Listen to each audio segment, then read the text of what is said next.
Mohandas Karamchand Gandhi, popularly known as Mahatma Gandhi, was an Indian revolutionary, anti-colonial nationalist, and political ethicist who employed non-violent resistance to lead the successful campaign for India's independence from British rule, and later inspire movements for civil rights and freedom across the world.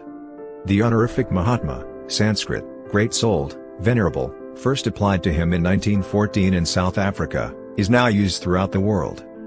Born and raised in a Hindu family in coastal Gujarat, Gandhi trained in the law at the Inner Temple, London, and was called to the bar at age 22 in June 1891. After 2 uncertain years in India, where he was unable to start a successful law practice, he moved to South Africa in 1893 to represent an Indian merchant in a lawsuit. He went on to live in South Africa for 21 years. It was here that Gandhi raised a family, and first employed non-violent resistance in a campaign for civil rights.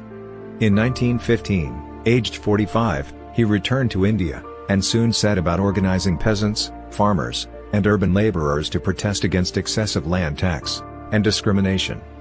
Assuming leadership of the Indian National Congress in 1921, Gandhi led nationwide campaigns for easing poverty, expanding women's rights, building religious and ethnic amity, ending untouchability, and, above all, achieving swaraj, self-rule. Gandhi adopted the short dhoti woven with hand-spun yarn as a mark of identification with India's rural poor. He began to live in a self-sufficient residential community, to eat simple food, and undertake long fasts as a means of both introspection and political protest. Bringing anti-colonial nationalism to the common Indians, Gandhi led them in challenging the British-imposed salt tax with the 400 kilometers (250 miles) Dandi Salt March in 1930. And in calling for the British to quit India in 1942. He was imprisoned many times, and for many years in both South Africa and India. Gandhi's vision of an independent India based on religious pluralism was challenged in the early 1940s by a Muslim nationalism which demanded a separate homeland for Muslims within British India. In August 1947, Britain granted independence, but the British Indian Empire was partitioned into 2 dominions, a Hindu-majority India, and a Muslim-majority Pakistan. As many displaced Hindus, Muslims, and Sikhs made their way to their new lands, religious violence broke out, especially in the Punjab and Bengal. Abstaining from the official celebration of independence, Gandhi visited the affected areas, attempting to alleviate distress. In the months following, he undertook several hunger strikes to stop the religious violence. The last of these, begun in Delhi on January 12, 1948 when he was 78, also had the indirect goal of pressuring India to pay out some cash assets owed to Pakistan. Although the government of India relented, as did the religious rioters, the belief that Gandhi had been too resolute in his defense of both Pakistan and Indian Muslims, especially those besieged in Delhi, spread among some Hindus in India. Among these was Nanaram Godse, a militant Hindu nationalist from western India, who assassinated Gandhi by firing 3 bullets into his chest at an interfaith prayer meeting in Delhi on January 30, 1948. Gandhi's birthday, 2nd of October, is commemorated in India as Gandhi Jayanti, a national holiday, and worldwide as the International Day of Nonviolence. Gandhi is commonly considered the father of the nation in India, and is commonly called Bapu, Gujarati, endearment for father, Papa. Mohandas Karamchand Gandhi was born on October 2, 1869 into a Gujarati Hindu Madhbanya family in Porbandar, also known as Sudamapuri, a coastal town on the Kathiawar Peninsula, and then part of the small princely state of Porbandar in the Kathiawar Agency of the British Raj. His father, Karamchand Gandhi, 1822–1885, served as the Diwan, chief minister, of Porbandar state. His family originated from the then village of Kudiana in what was then Junagadh state. Although he only had an elementary education, and had previously been a clerk in the state administration, Karamchand proved a capable chief minister. During his tenure, he married 4 times. His first 2 wives died young, after each had given birth to a daughter, and his 3rd marriage was childless. In 1857, he sought his 3rd wife's permission to remarry. That year, he married Putlabai, 1844–1891, who also came from Junagadh, and was from a Pranami Vaishnava family. Karamchand and Putlabai had 3 children over the ensuing decade, a son, Laxmidas, c. 1860–1914, a daughter, Railiath Bain, 1862–1960, and another son, Karsandas, c. 1866–1913. On October 2, 1869, Puddleby gave birth to her last child, Mohandas, in a dark, windowless ground floor room of the Gandhi family residence in Porbandar city.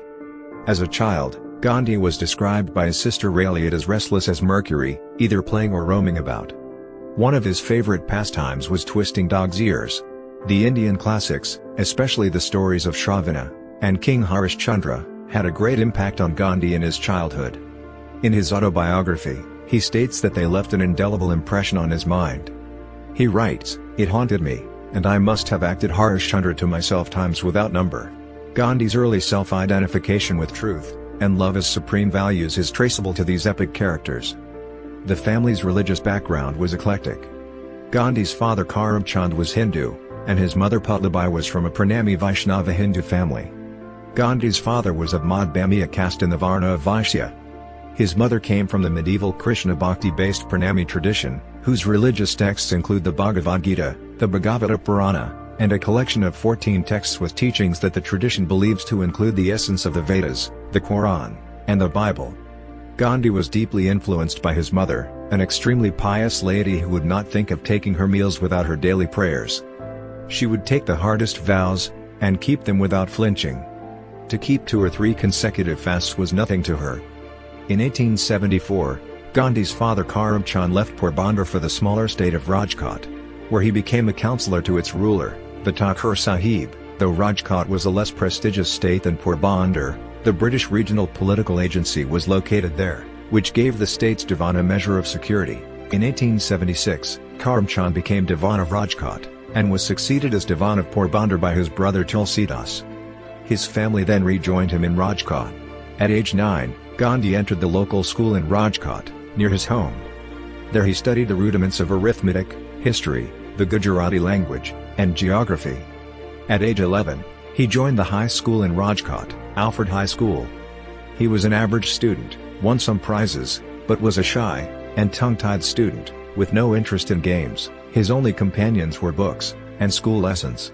In May 1883, the 13-year-old Mohandas was married to 14-year-old Kasturba Mohanji Kapadia. Her first name was usually shortened to Kasturba, and affectionately to Ba, in an arranged marriage, according to the custom of the region at that time. In the process, he lost a year at school but was later allowed to make up by accelerating his studies. His wedding was a joint event, where his brother and cousin were also married. Recalling the day of their marriage, he once said, "As we didn't know much about marriage, for us it meant only wearing new clothes, eating sweets, and playing with relatives. As was prevailing tradition, the adolescent bride was to spend much time at her parents' house, and away from her husband." Writing many years later, Mohandas described with regret the lustful feelings he felt for his young bride. "Even at school I used to think of her, and the thought of nightfall, and our subsequent meeting was ever haunting me." He later recalled feeling jealous and possessive of her, such as when she would visit a temple with her girlfriends, and being sexually lustful in his feelings for her. In late 1885, Gandhi's father Karamchand died. Gandhi, then 16 years old, and his wife of age 17 had their first baby, who survived only a few days. The 2 deaths anguished Gandhi.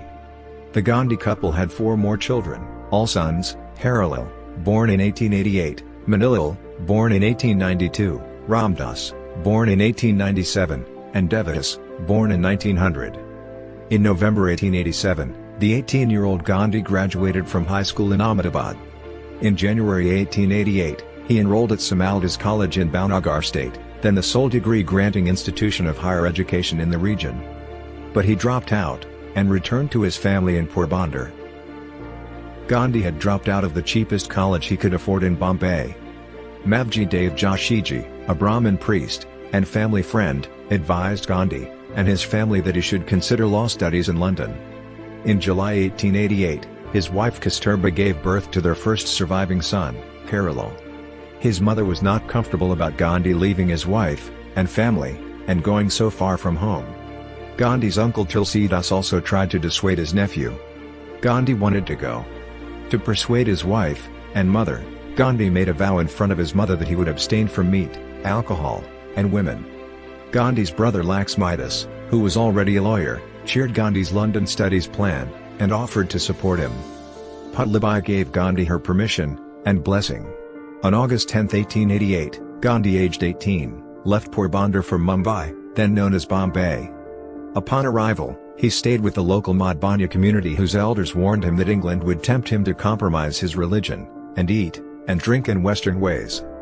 Despite Gandhi informing them of his promise to his mother, and her blessings, he was excommunicated from his caste. Gandhi ignored this, and on 4th of September, he sailed from Bombay to London, with his brother seeing him off.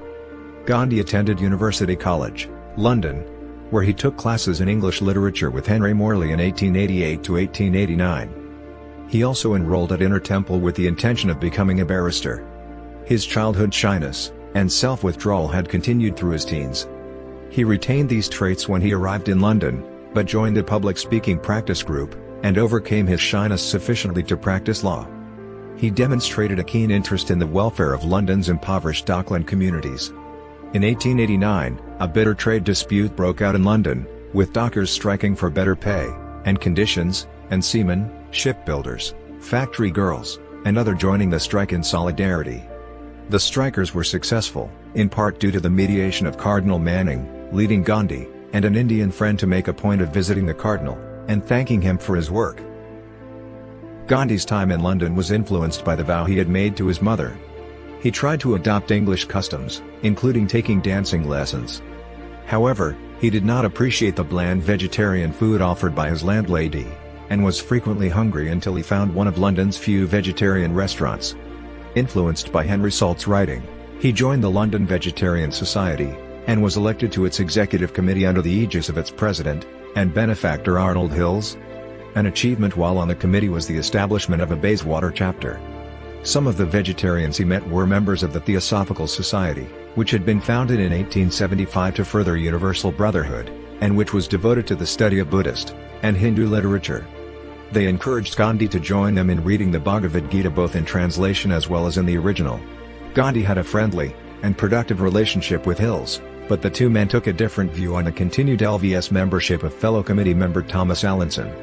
Their disagreement is the first known example of Gandhi challenging authority, despite his shyness and temperamental disinclination towards confrontation.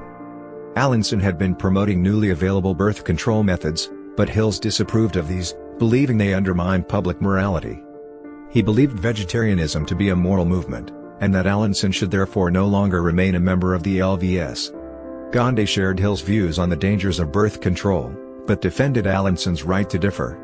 It would have been hard for Gandhi to challenge Hills. Hills was 12 years his senior, and unlike Gandhi, highly eloquent.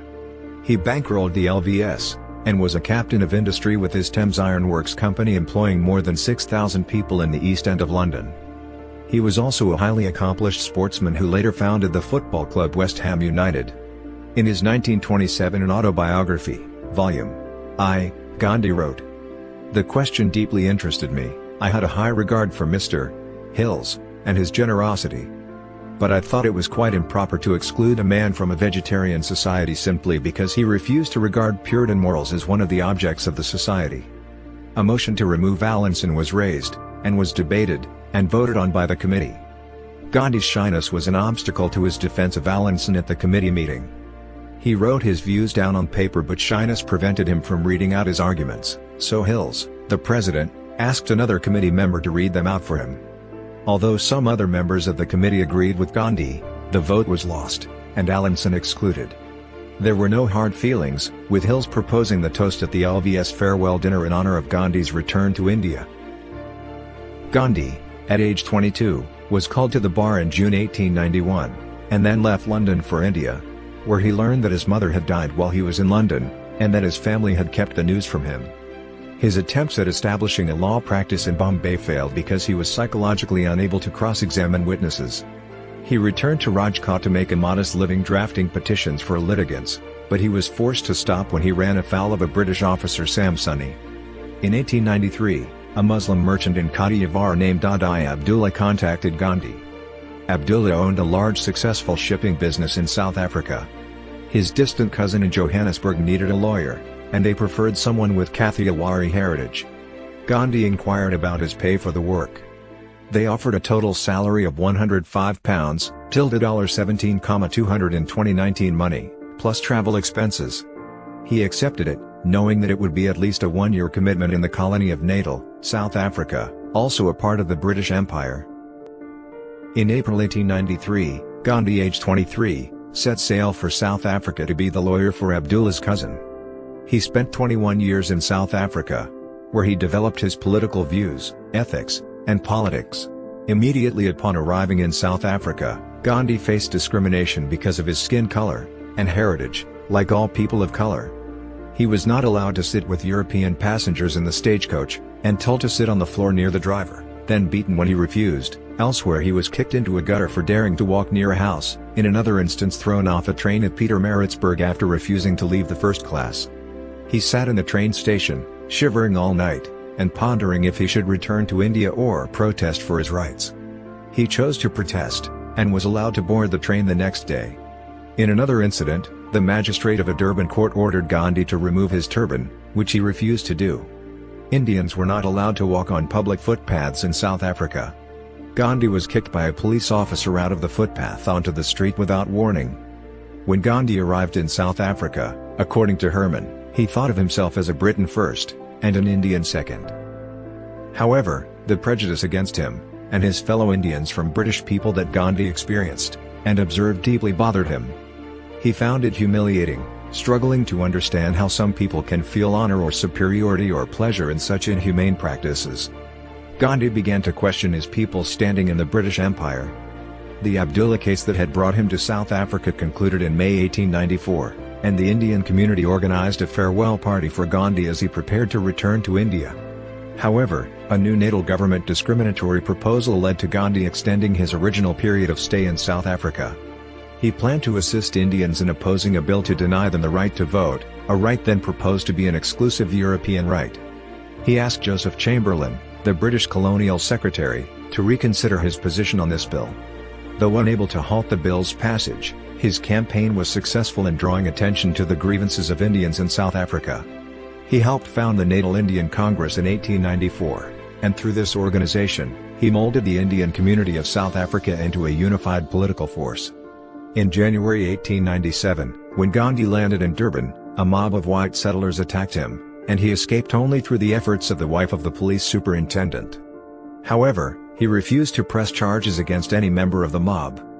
During the Boer War, Gandhi volunteered in 1900 to form a group of stretcher bearers as the Natal Indian Ambulance Corps.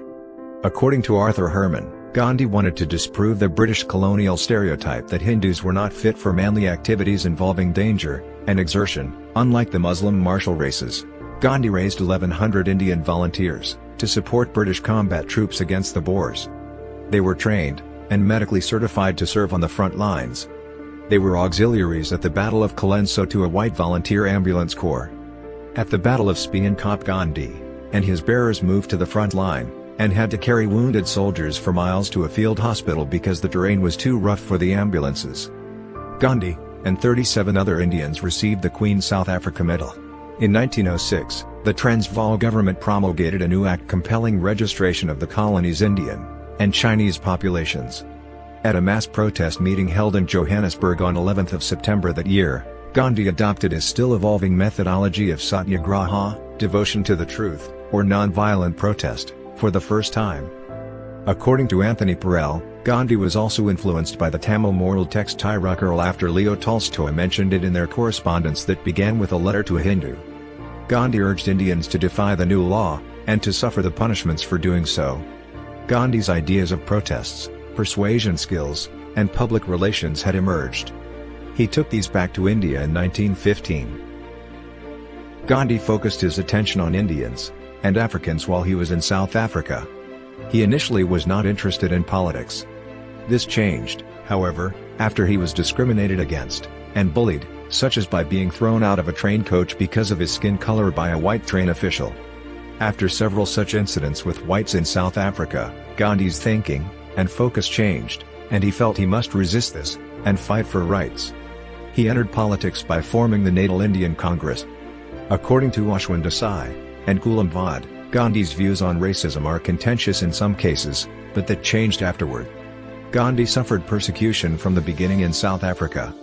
Like with other colored people, white officials denied him his rights, and the press, and those in the streets bullied, and called him a parasite, semi-barbarous, canker, squalid coolie, yellow man, and other epithets.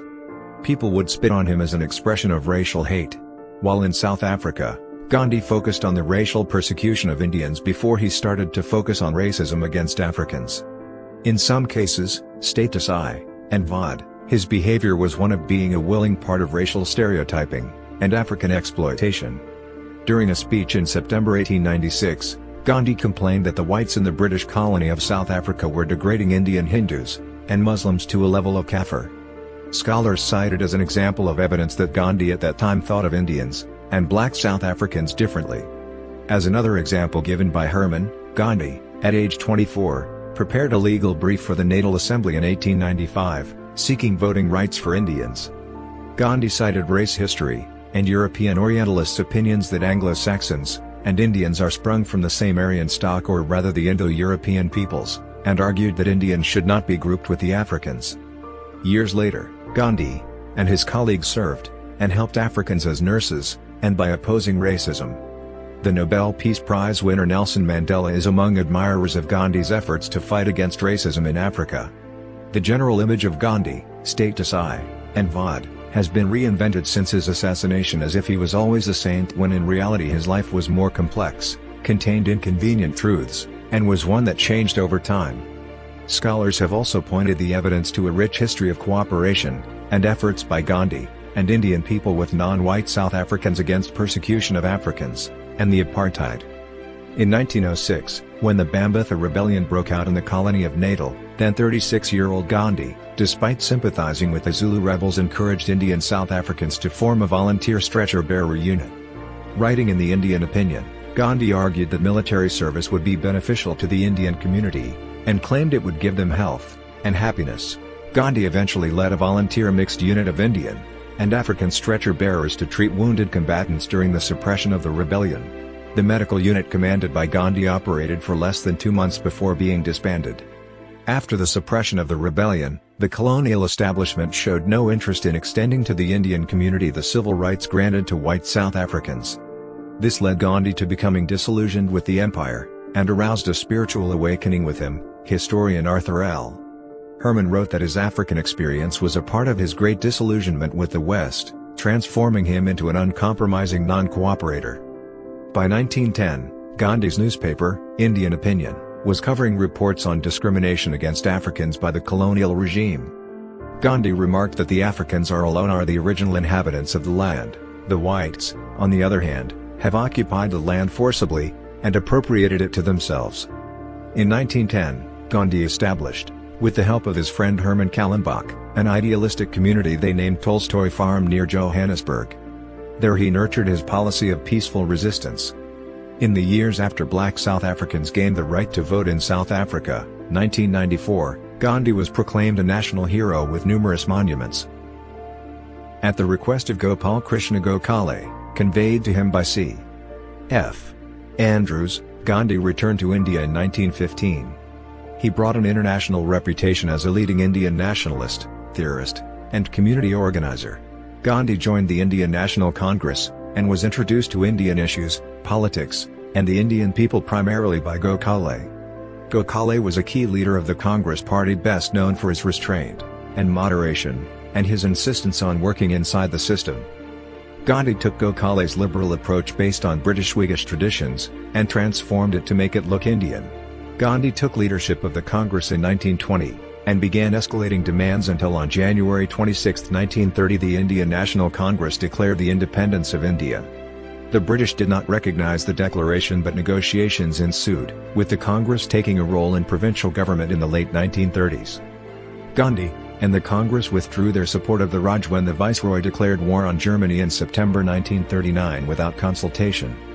Tensions escalated until Gandhi demanded immediate independence in 1942, and the British responded by imprisoning him, and tens of thousands of Congress leaders. Meanwhile, the Muslim League did cooperate with Britain, and moved, against Gandhi's strong opposition, to demands for a totally separate Muslim state of Pakistan. In August 1947 the British partitioned the land with India and Pakistan, each achieving independence on terms that Gandhi disapproved. In April 1918, during the latter part of World War I, the viceroy invited Gandhi to a war conference in Delhi. Gandhi agreed to actively recruit Indians for the war effort. In contrast to the Zulu War of 1906, and the outbreak of World War I in 1914, when he recruited volunteers for the ambulance corps, this time Gandhi attempted to recruit combatants. In a June 1918 leaflet entitled Appeal for Enlistment, Gandhi wrote, to bring about such a state of things we should have the ability to defend ourselves, that is, the ability to bear arms, and to use them. If we want to learn the use of arms with the greatest possible dispatch, it is our duty to enlist ourselves in the army. He did, however, stipulate in a letter to the Viceroy's private secretary that he personally will not kill or injure anybody, friend or foe. Gandhi's war recruitment campaign brought into question his consistency on nonviolence. Gandhi's private secretary noted that the question of the consistency between his creed of ahimsa, nonviolence, and his recruiting campaign was raised not only then but has been discussed ever since. Gandhi's first major achievement came in 1917 with the Champaran agitation in Bihar. The Champaran agitation pitted the local peasantry against largely Anglo-Indian plantation owners who were backed by the local administration. The peasants were forced to grow indigofera, a cash crop for indigo dye whose demand had been declining over 2 decades, and were forced to sell their crops to the planters at a fixed price. Unhappy with this, the peasantry appealed to Gandhi at his ashram in Ahmedabad. Pursuing a strategy of non-violent protest, Gandhi took the administration by surprise, and won concessions from the authorities. In 1918, Quetta was hit by floods and famine, and the peasantry was demanding relief from taxes. Gandhi moved his headquarters to Nadiad, organizing scores of supporters and fresh volunteers from the region, the most notable being Vallabhbhai Patel. Using non-cooperation as a technique, Gandhi initiated a signature campaign where peasants pledged non-payment of revenue even under the threat of confiscation of land. A social boycott of Mamlatdars and Talukdars, revenue officials within the district, accompanied the agitation. Gandhi worked hard to win public support for the agitation across the country. For 5 months, the administration refused, but by the end of May 1918, the government gave way on important provisions, and relaxed the conditions of payment of revenue tax until the famine ended. In Quetta, Vallabhbhai Patel represented the farmers in negotiations with the British, who suspended revenue collection, and released all the prisoners. In 1919, following World War I, Gandhi, aged 49, sought political cooperation from Muslims in his fight against British imperialism by supporting the Ottoman Empire that had been defeated in the World War. Before this initiative of Gandhi, communal disputes and religious riots between Hindus and Muslims were common in British India, such as the riots of 1917–18. Gandhi had already supported the British Crown with resources, and by recruiting Indian soldiers to fight the war in Europe on the British side. This effort of Gandhi was in part motivated by the British promise to reciprocate the help with swaraj, self-government, to Indians after the end of World War I. The British government, instead of self-government, had offered minor reforms instead, disappointing Gandhi. Gandhi announced his satyagraha, civil disobedience, intentions. The British colonial officials made their counter-move by passing the Rowlatt Act, to block Gandhi's movement. The act allowed the British government to treat civil disobedience participants as criminals, and gave it the legal basis to arrest anyone for preventive indefinite detention, incarceration without judicial review or any need for a trial. Gandhi felt that Hindu-Muslim cooperation was necessary for political progress against the British. He leveraged the Caliphate movement, wherein Sunni Muslims in India, their leaders such as the sultans of princely states in India, and Ali brothers championed the Turkish Caliph as a solidarity symbol of Sunni Islamic community, Ummah. They saw the Caliph as their means to support Islam, and the Islamic law after the defeat of Ottoman Empire in World War I. Gandhi's support to the Caliphate movement led to mixed results. It initially led to a strong Muslim support for Gandhi. However, the Hindu leaders including Rabindranath Tagore questioned Gandhi's leadership because they were largely against recognizing or supporting the Sunni Islamic Caliph in Turkey. The increasing Muslim support for Gandhi, after he championed the Caliph's cause, temporarily stopped the Hindu-Muslim communal violence. It offered evidence of intercommunal harmony and joint Rowlatt Satyagraha demonstration rallies, raising Gandhi's stature as the political leader to the British. His support for the Caliphate movement also helped him sideline Muhammad Ali Jinnah, who had announced his opposition to the Satyagraha non-cooperation movement approach of Gandhi. Jinnah began creating his independent support, and later went on to lead the demand for West and East Pakistan. Though they agreed in general terms on Indian independence, they disagreed on the means of achieving this. Jinnah was mainly interested in dealing with the British via constitutional negotiation, rather than attempting to agitate the masses. By the end of 1922 the Caliphate movement had collapsed. Turkey's Ataturk had ended the Caliphate movement ended, and Muslim support for Gandhi largely evaporated. Muslim leaders and delegates abandoned Gandhi and his Congress. Hindu-Muslim communal conflicts reignited.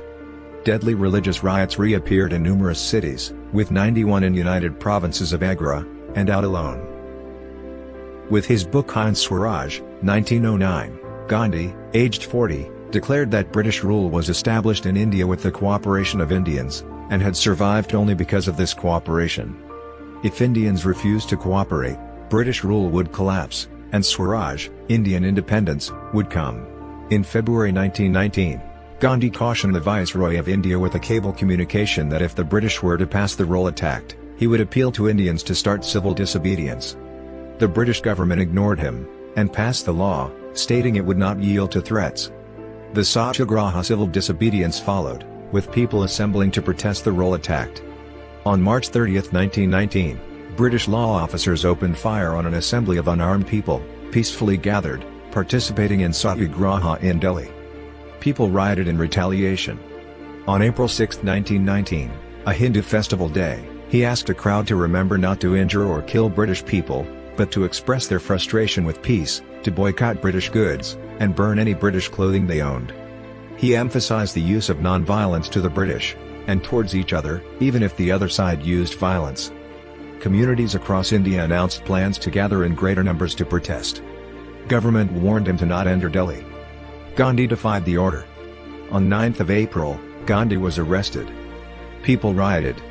On April 13, 1919, people including women with children gathered in an Amritsar park, and British Indian Army officer Reginald Dyer surrounded them, and ordered troops under his command to fire on them.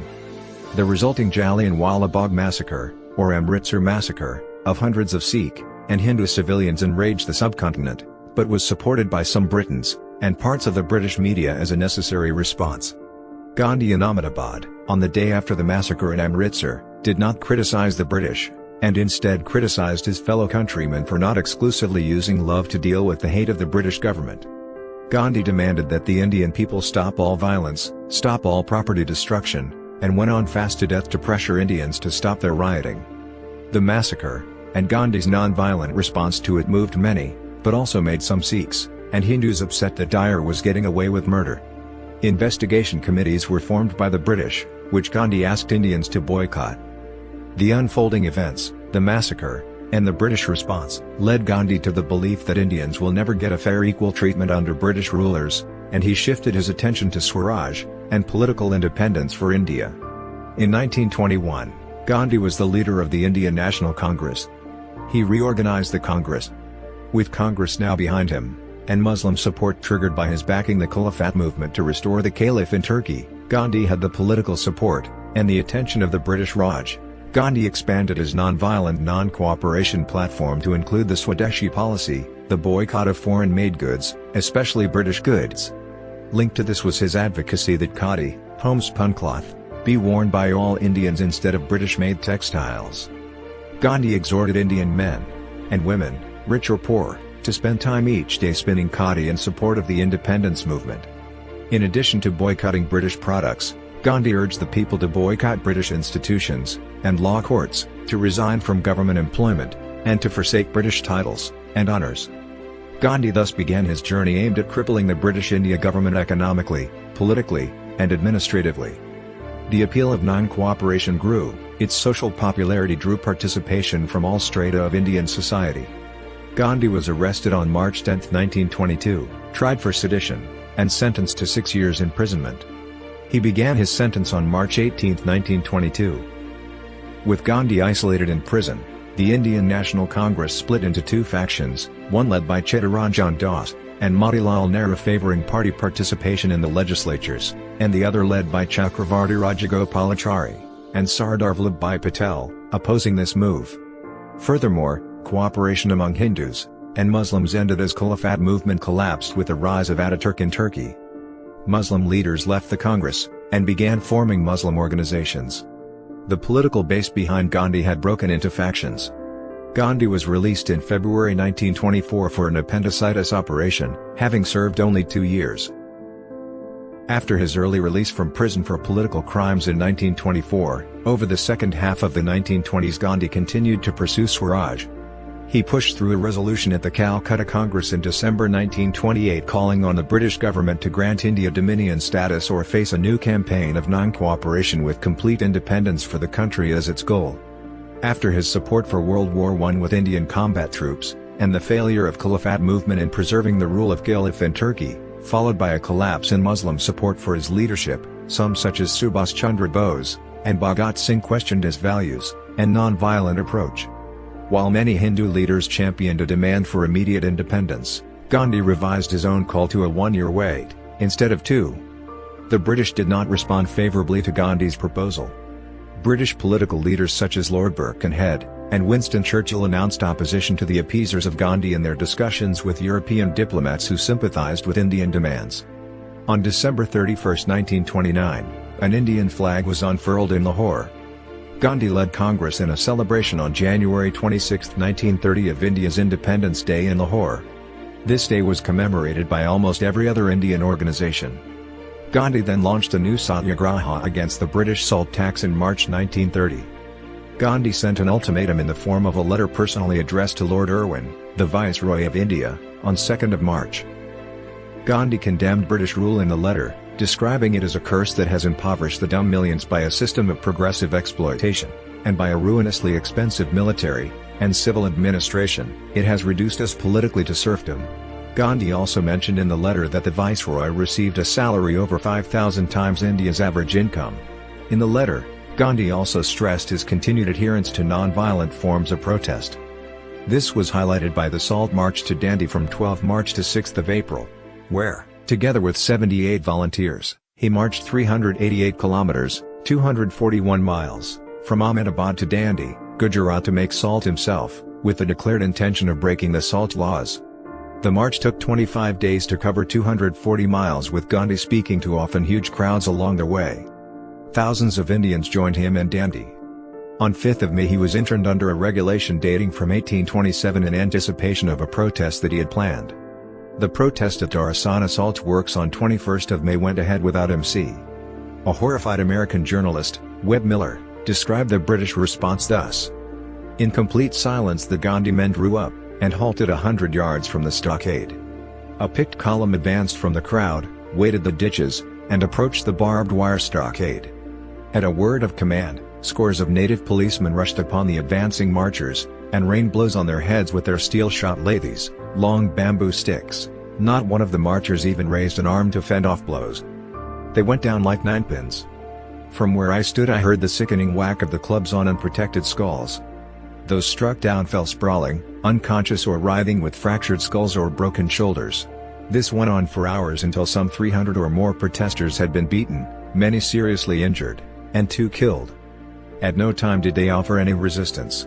This campaign was one of his most successful at upsetting British hold on India. Britain responded by imprisoning over 60,000 people. Congress estimates, however, put the figure at 90,000. Among them was one of Gandhi's lieutenants, Jawaharlal Nehru. According to Sarma, Gandhi recruited women to participate in the salt tax campaigns, and the boycott of foreign products, which gave many women a new self-confidence and dignity in the mainstream of Indian public life. However, other scholars such as Merrill and French state that Gandhi barred women from joining his civil disobedience movement because he feared he would be accused of using women as a political shield. When women insisted on joining the movement and participating in public demonstrations, Gandhi asked the volunteers to get permissions of their guardians, and only those women who can arrange childcare should join him. Regardless of Gandhi's apprehensions and views, Indian women joined the Salt March by the thousands to defy the British salt taxes and monopoly on salt mining. After Gandhi's arrest, the women marched and picketed shops on their own, accepting violence and verbal abuse from British authorities for the cause in the manner Gandhi inspired. Indian Congress in the 1920s appealed to Andhra Pradesh peasants by creating Telugu language plays that combined Indian mythology and legends, linked them to Gandhi's ideas, and portrayed Gandhi as a messiah, a reincarnation of ancient and medieval Indian nationalist leaders and saints. The plays built support among peasants steeped in traditional Hindu culture, according to Murali, and this effort made Gandhi a folk hero in Telugu-speaking villages, a sacred messiah-like figure. According to Dennis Dalton, it was Gandhi's ideas that were responsible for his wide following. Gandhi criticized Western civilization as one driven by brute force and immorality, contrasting it with his categorization of Indian civilization as one driven by soul force and morality. Gandhi captured the imagination of the people of his heritage with his ideas about winning hate with love. These ideas are evidenced in his pamphlets from the 1890s, in South Africa, where too he was popular among the Indian indentured workers. After he returned to India, people flocked to him because he reflected their values. Gandhi also campaigned hard, going from one rural corner of the Indian subcontinent to another.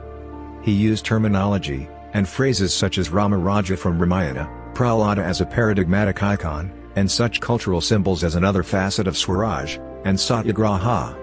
During his lifetime, these ideas sounded strange outside India, but they readily and deeply resonated with the culture and historic values of his people. The government, represented by Lord Irwin, decided to negotiate with Gandhi. The Gandhi-Irwin Pact was signed in March 1931. The British government agreed to free all political prisoners, in return for the suspension of the civil disobedience movement.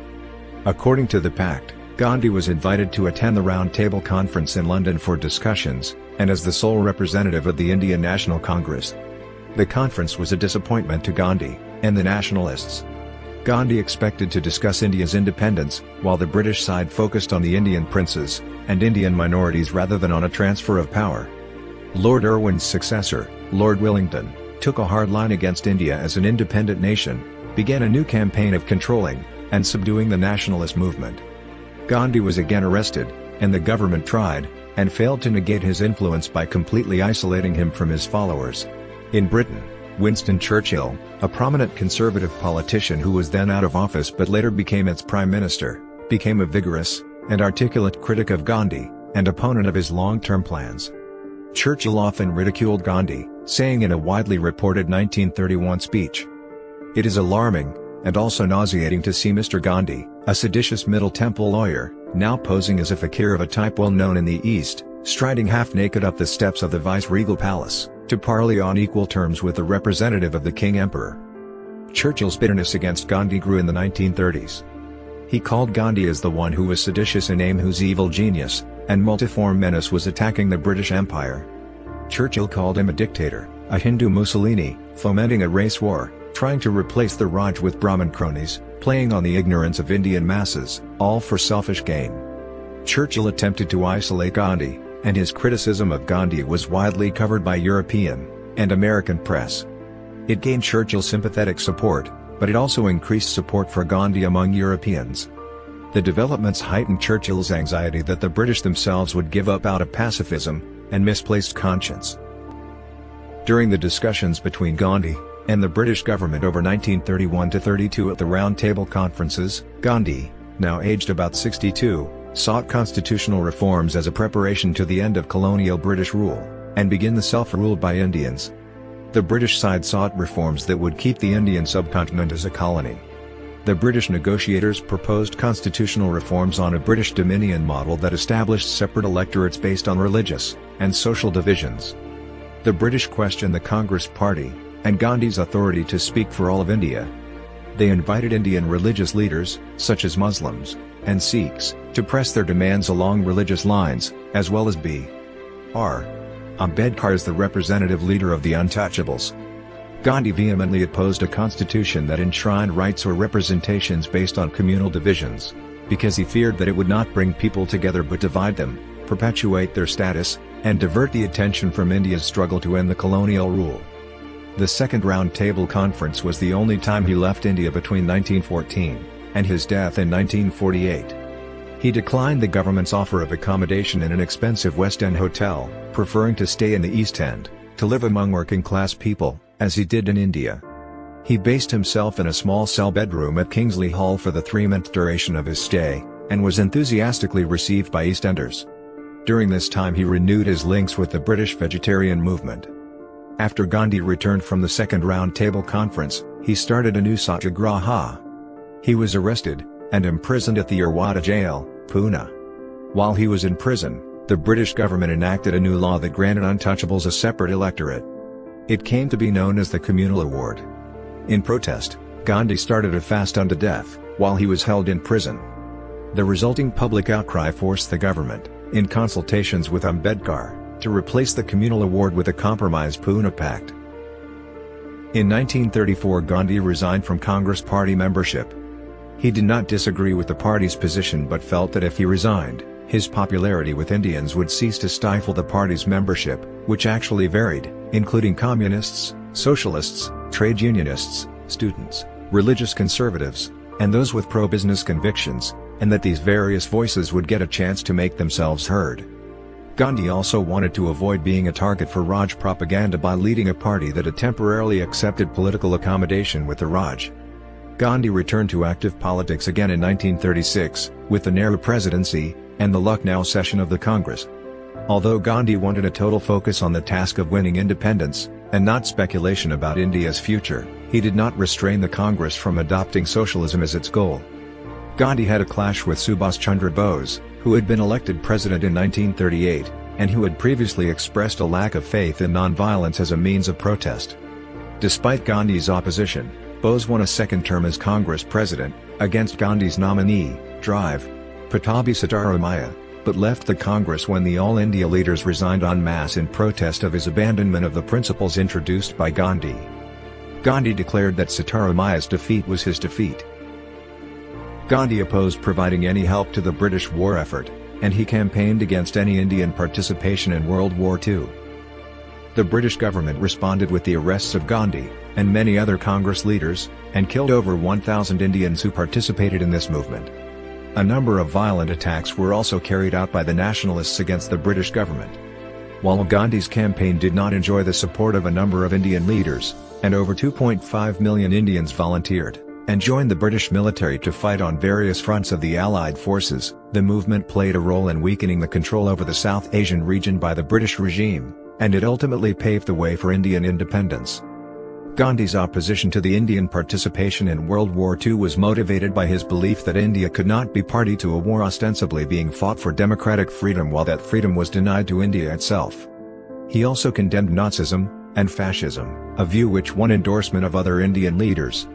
As the war progressed, Gandhi intensified his demand for independence, calling for the British to quit India in a 1942 speech in Mumbai. This was Gandhi's, and the Congress Party's most definitive revolt aimed at securing the British exit from India. The British government responded quickly to the Quit India speech, and within hours after Gandhi's speech arrested Gandhi, and all the members of the Congress Working Committee. His countrymen retaliated the arrests by damaging or burning down hundreds of government-owned railway stations, police stations, and cutting down telegraph wires. In 1942, Gandhi, now nearing age 73, urged his people to completely stop cooperating with the imperial government. In this effort, he urged that they neither kill nor injure British people, but be willing to suffer, and die if violence is initiated by the British officials. He clarified that the movement would not be stopped because of any individual acts of violence, saying that the ordered anarchy of the present system of administration was worse than real anarchy. He urged Indians to carry a marrow, do or die, in the cause of their rights and freedoms. Gandhi's arrest lasted 2 years, as he was held in the Aga Khan Palace in Pune. During this period, his longtime secretary Mahadev Desai died of a heart attack, his wife Kasturba died after 18 months' imprisonment on February 22, 1944, and Gandhi suffered a severe malaria attack. While in jail, he agreed to an interview with Stuart Gelder, a British journalist. Gelder then composed and released an interview summary, cabled it to the mainstream press, that announced sudden concessions Gandhi was willing to make, comments that shocked his countrymen, the Congress workers, and even Gandhi. The latter two claimed that it distorted what Gandhi actually said on a range of topics, and falsely repudiated the Quit India movement. Gandhi was released before the end of the war on May 6, 1944 because of his failing health, and necessary surgery. The Raj did not want him to die in prison, and enraged the nation. He came out of detention to an altered political scene. The Muslim League, for example, which a few years earlier had appeared marginal, now occupied the center of the political stage, and the topic of Muhammad Ali Jinnah's campaign for Pakistan was a major talking point. Gandhi and Jinnah had extensive correspondence, and the two men met several times over a period of 2 weeks in September 1944 at Jinnah's house in Bombay, where Gandhi insisted on a united religiously plural, and independent India which included Muslims and non-Muslims of the Indian subcontinent coexisting. Jinnah rejected this proposal, and insisted instead for partitioning the subcontinent on religious lines to create a separate Muslim India, later Pakistan. These discussions continued through 1947. While the leaders of Congress languished in jail, the other parties supported the war, and gained organizational strength. Underground publications flailed at the ruthless suppression of Congress, but it had little control over events. At the end of the war, the British gave clear indications that power would be transferred to Indian hands. At this point Gandhi called off the struggle, and around 100,000 political prisoners were released, including the Congress's leadership. Gandhi opposed the partition of the Indian subcontinent along religious lines. The Indian National Congress, and Gandhi called for the British to quit India. However, the All India Muslim League demanded divide, and quit India. Gandhi suggested an agreement which required the Congress, and the Muslim League to cooperate, and attain independence under a provisional government. Thereafter, the question of partition could be resolved by a plebiscite in the districts with a Muslim majority. Jinnah rejected Gandhi's proposal, and called for Direct Action Day, on August 16, 1946, to press Muslims to publicly gather in cities, and support his proposal for the partition of the Indian subcontinent into a Muslim state, and non-Muslim state. Hussain Shahid Shirawardi, the Muslim League chief minister of Bengal, now Bangladesh, and West Bengal, gave Calcutta's police special holiday to celebrate the Direct Action Day. The Direct Action Day triggered a mass murder of Calcutta Hindus, and the torching of their property, and holidaying police were missing to contain or stop the conflict. The British government did not order its army to move and to contain the violence. The violence on Direct Action Day led to retaliatory violence against Muslims across India. Thousands of Hindus and Muslims were murdered, and tens of thousands were injured in the cycle of violence in the days that followed. Gandhi visited the most riot-prone areas to appeal a stop to the massacres. Archibald Wavell, the Viceroy and Governor-General of British India for 3 years through February 1947, had worked with Gandhi and Jinnah to find a common ground, before and after accepting Indian independence in principle. Wavell condemned Gandhi's character and motives as well as his ideas. Wavell accused Gandhi of harboring the single-minded idea to overthrow British rule and influence, and to establish a Hindu Raj, and called Gandhi a malignant, malevolent, exceedingly shrewd politician. Wavell feared a civil war on the Indian subcontinent, and doubted Gandhi would be able to stop it. The British reluctantly agreed to grant independence to the people of the Indian subcontinent, but accepted Jinnah's proposal of partitioning the land into Pakistan and India. Gandhi was involved in the final negotiations, but Stanley Wolpert states the plan to carve up British India was never approved of or accepted by Gandhi. The partition was controversial, and violently disputed. More than 500,000 were killed in religious riots as 10 million to 12 million non-Muslims, Hindus, and Sikhs mostly, migrated from Pakistan into India, and Muslims migrated from India into Pakistan, across the newly created borders of India, West Pakistan, and East Pakistan. Gandhi spent the Day of Independence not celebrating the end of the British rule but appealing for peace among his countrymen by fasting and spinning in Calcutta on August 15, 1947. The partition had gripped the Indian subcontinent with religious violence, and the streets were filled with corpses. Some writers credit Gandhi's fasting and protests for stopping the religious riots and communal violence.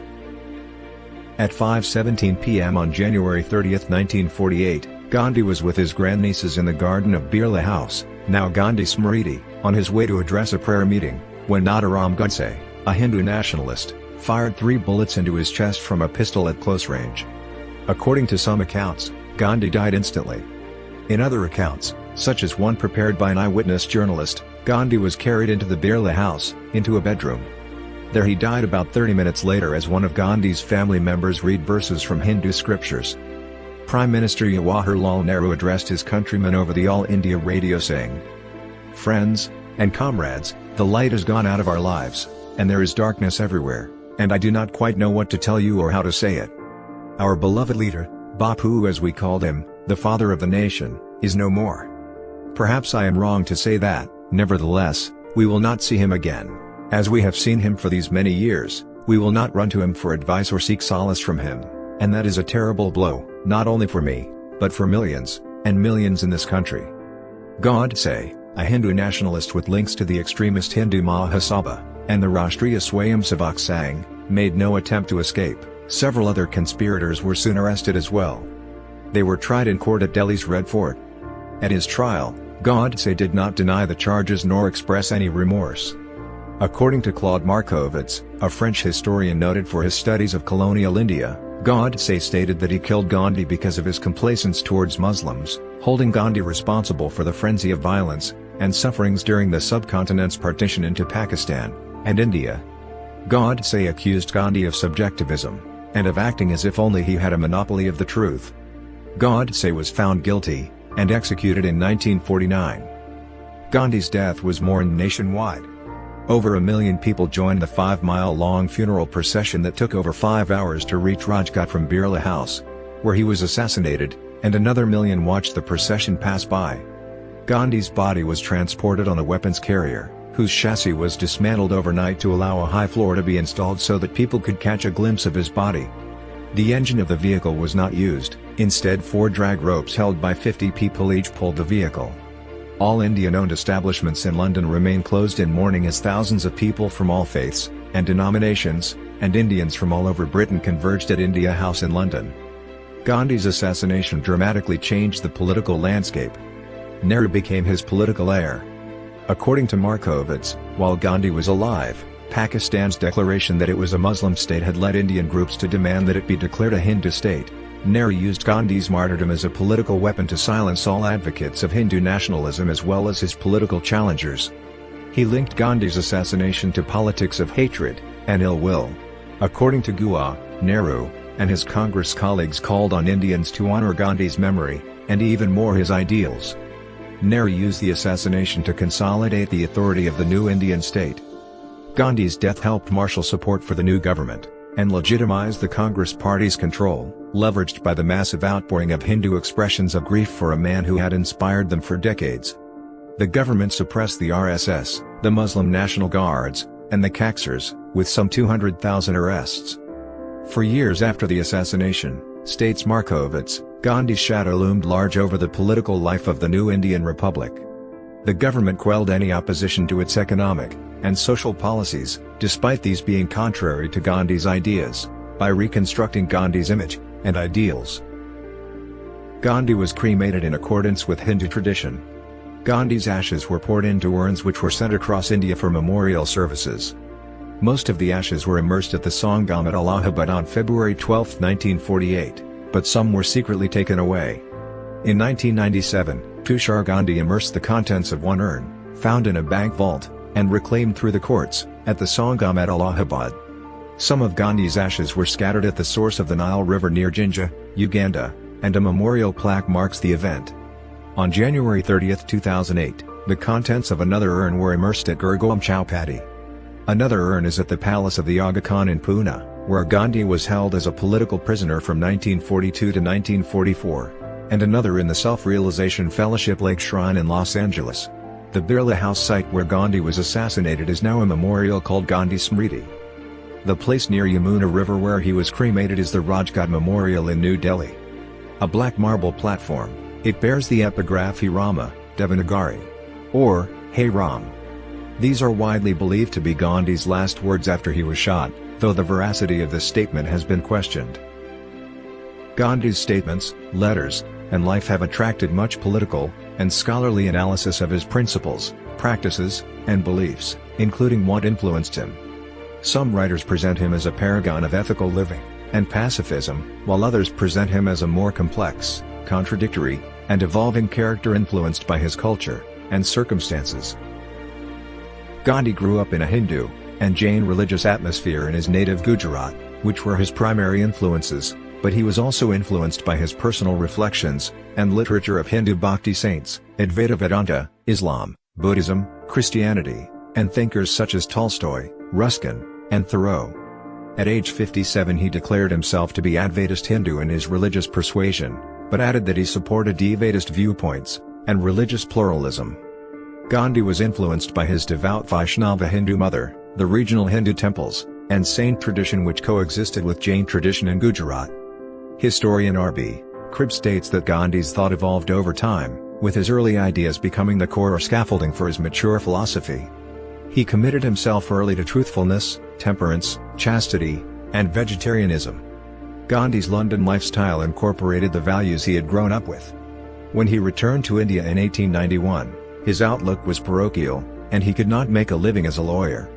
This challenged his belief that practicality and morality necessarily coincided.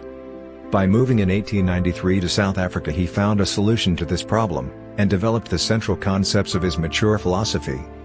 According to P. Parekh, 3 books that influenced Gandhi most in South Africa were William Salter's Ethical Religion, 1889, Henry David Thoreau's On the Duty of Civil Disobedience, 1849, and Leo Tolstoy's The Kingdom of God is Within You, 1894.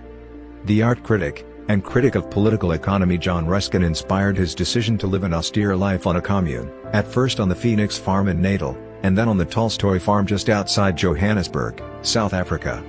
The most profound influence on Gandhi were those from Hinduism, Christianity, and Jainism, states Parekh, with his thoughts in harmony with the classical Indian traditions, especially the Advaita or monistic tradition. According to Indira Kaur, and others, Gandhi was influenced by Vaishnavism, Jainism, and Advaita Vedanta. Balkrishna Gokhale states that Gandhi was influenced by Hinduism and Jainism, and his studies of Sermon on the Mount of Christianity, Ruskin, and Tolstoy. Additional theories of possible influences on Gandhi have been proposed. For example, in 1935, N.A.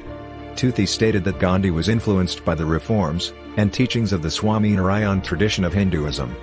According to Raymond Williams, Dhuti may have overlooked the influence of the Jain community, and adds close parallels do exist in programs of social reform in the Swaminarayan tradition, and those of Gandhi, based on nonviolence, truth-telling, cleanliness, temperance, and upliftment of the masses.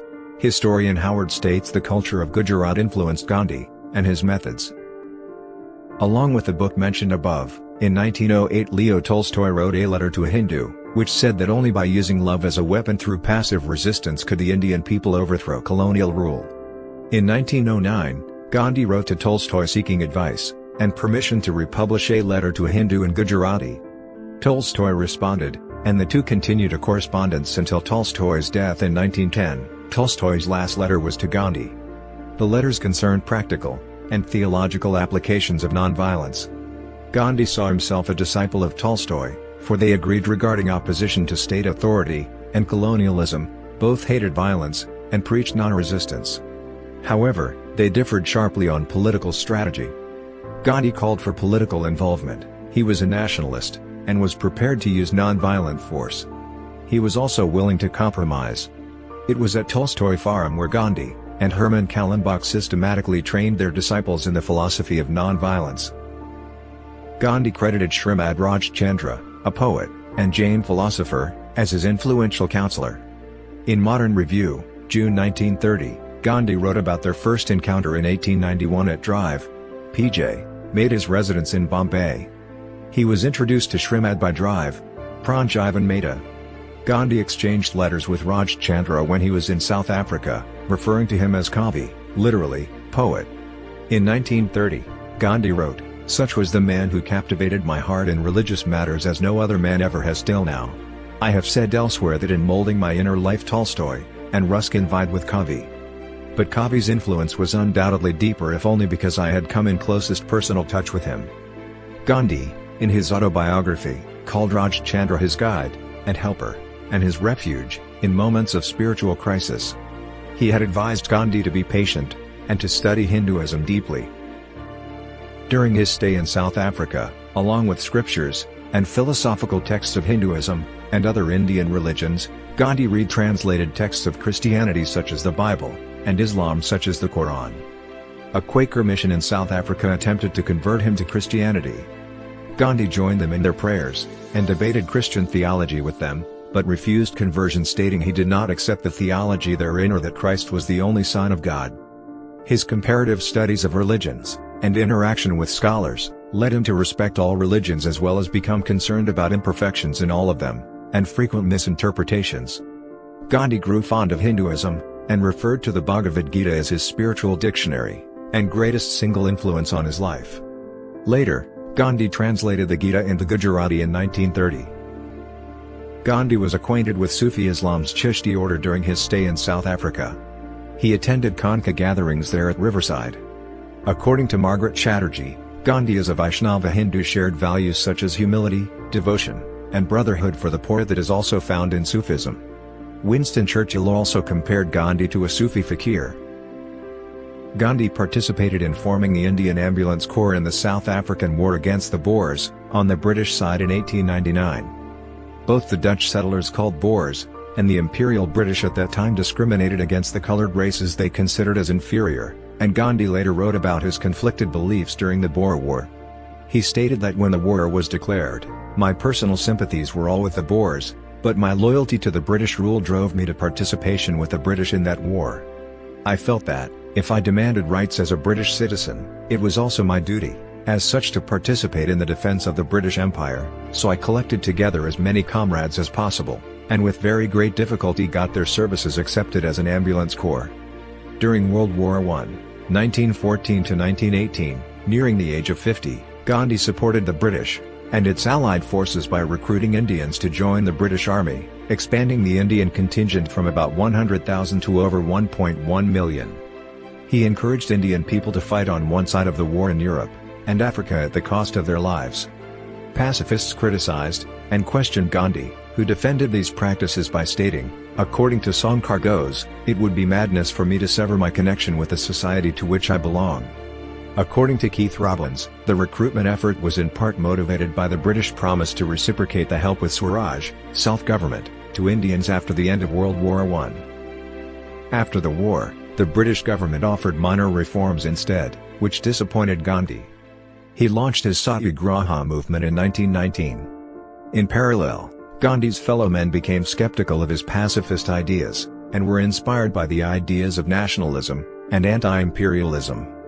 In a 1920 essay, after the World War I, Gandhi wrote, "Where there is only a choice between cowardice and violence, I would advise violence."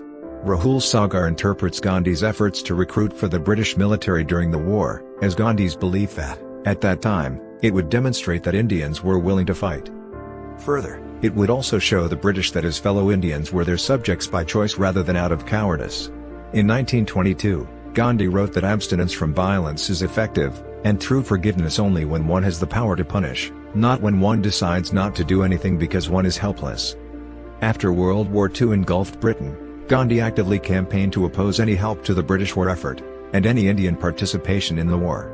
According to Arthur Herman, Gandhi believed that his campaign would strike a blow to imperialism. Gandhi's position was not supported by many Indian leaders, and his campaign against the British war effort was a failure. The Hindu leader, Taj Bahadur Sapru, declared in 1941, states Herman, "A good many Congress leaders are fed up with the barren program of the Mahātmā." Over 2.5 million Indians ignored Gandhi, volunteered, and joined on the British side. They fought and died as a part of the Allied forces in Europe, North Africa, and various fronts of the World War II. Gandhi dedicated his life to discovering and pursuing truth, or satya, and called his movement Satyagraha, which means appeal to, insistence on, or reliance on the truth. The first formulation of the Satyagraha as a political movement and principle occurred in 1920, which he tabled as resolution on non-cooperation in September that year before a session of the Indian Congress. It was the Satyagraha formulation and step, states Dennis Dalton, that deeply resonated with beliefs and culture of his people, embedded him into the popular consciousness, transforming him quickly into Mahātmā. Gandhi based Satyagraha on the Vedantic ideal of self-realization, ahimsa, nonviolence, vegetarianism, and universal love. William Borman states that the key to his Satyagraha is rooted in the Hindu Upanishadic texts. According to Indira Kaur, Gandhi's ideas on ahimsa and Satyagraha were founded on the philosophical foundations of Advaita Vedanta. Bruce Watson states that some of these ideas are found not only in traditions within Hinduism, but also in Jainism or Buddhism, particularly those about nonviolence, vegetarianism, and universal love, but Gandhi's synthesis was to politicize these ideas. Gandhi's concept of Satya as a civil movement, states Glyn Richards, are best understood in the context of the Hindu terminology of Dharma and Rta. Gandhi stated that the most important battle to fight was overcoming his own demons, fears, and insecurities. Gandhi summarized his beliefs first when he said God is truth. He would later change this statement to truth is God. Thus, Satya, truth, in Gandhi's philosophy is God. Gandhi, states Richards, described the term God not as a separate power, but as the being, Brahman, Atman, of the Advaita Vedanta tradition, a non-dual universal that pervades in all things, in each person, and all life. According to Nicholas Gear, this to Gandhi meant the unity of God and humans, that all beings have the same one soul, and therefore equality, that Atman exists, and is same as everything in the universe. Ahimsa, non-violence, is the very nature of this Atman. The essence of Satyagraha is soul force as a political means, refusing to use brute force against the oppressor, seeking to eliminate antagonisms between the oppressor and the oppressed, aiming to transform or purify the oppressor. It is not inaction but determined passive resistance, and non-cooperation where, states Arthur Herman, love conquers hate. A euphemism sometimes used for Satyagraha is that it is a silent force or a soul force, a term also used by Martin Luther King Jr. during his I Have a Dream speech. It arms the individual with moral power rather than physical power. Satyagraha is also termed a universal force, as it essentially makes no distinction between kinsmen and strangers, young and old, man and woman, friend and foe. Gandhi wrote, "There must be no impatience, no barbarity, no insolence, no undue pressure. If we want to cultivate a true spirit of democracy, we cannot afford to be intolerant. Intolerance betrays one of faith in one's cause." Civil disobedience and non-cooperation as practiced under Satyagraha are based on the law of suffering, a doctrine that the endurance of suffering is a means to an end. This end usually implies a moral upliftment or progress of an individual or society.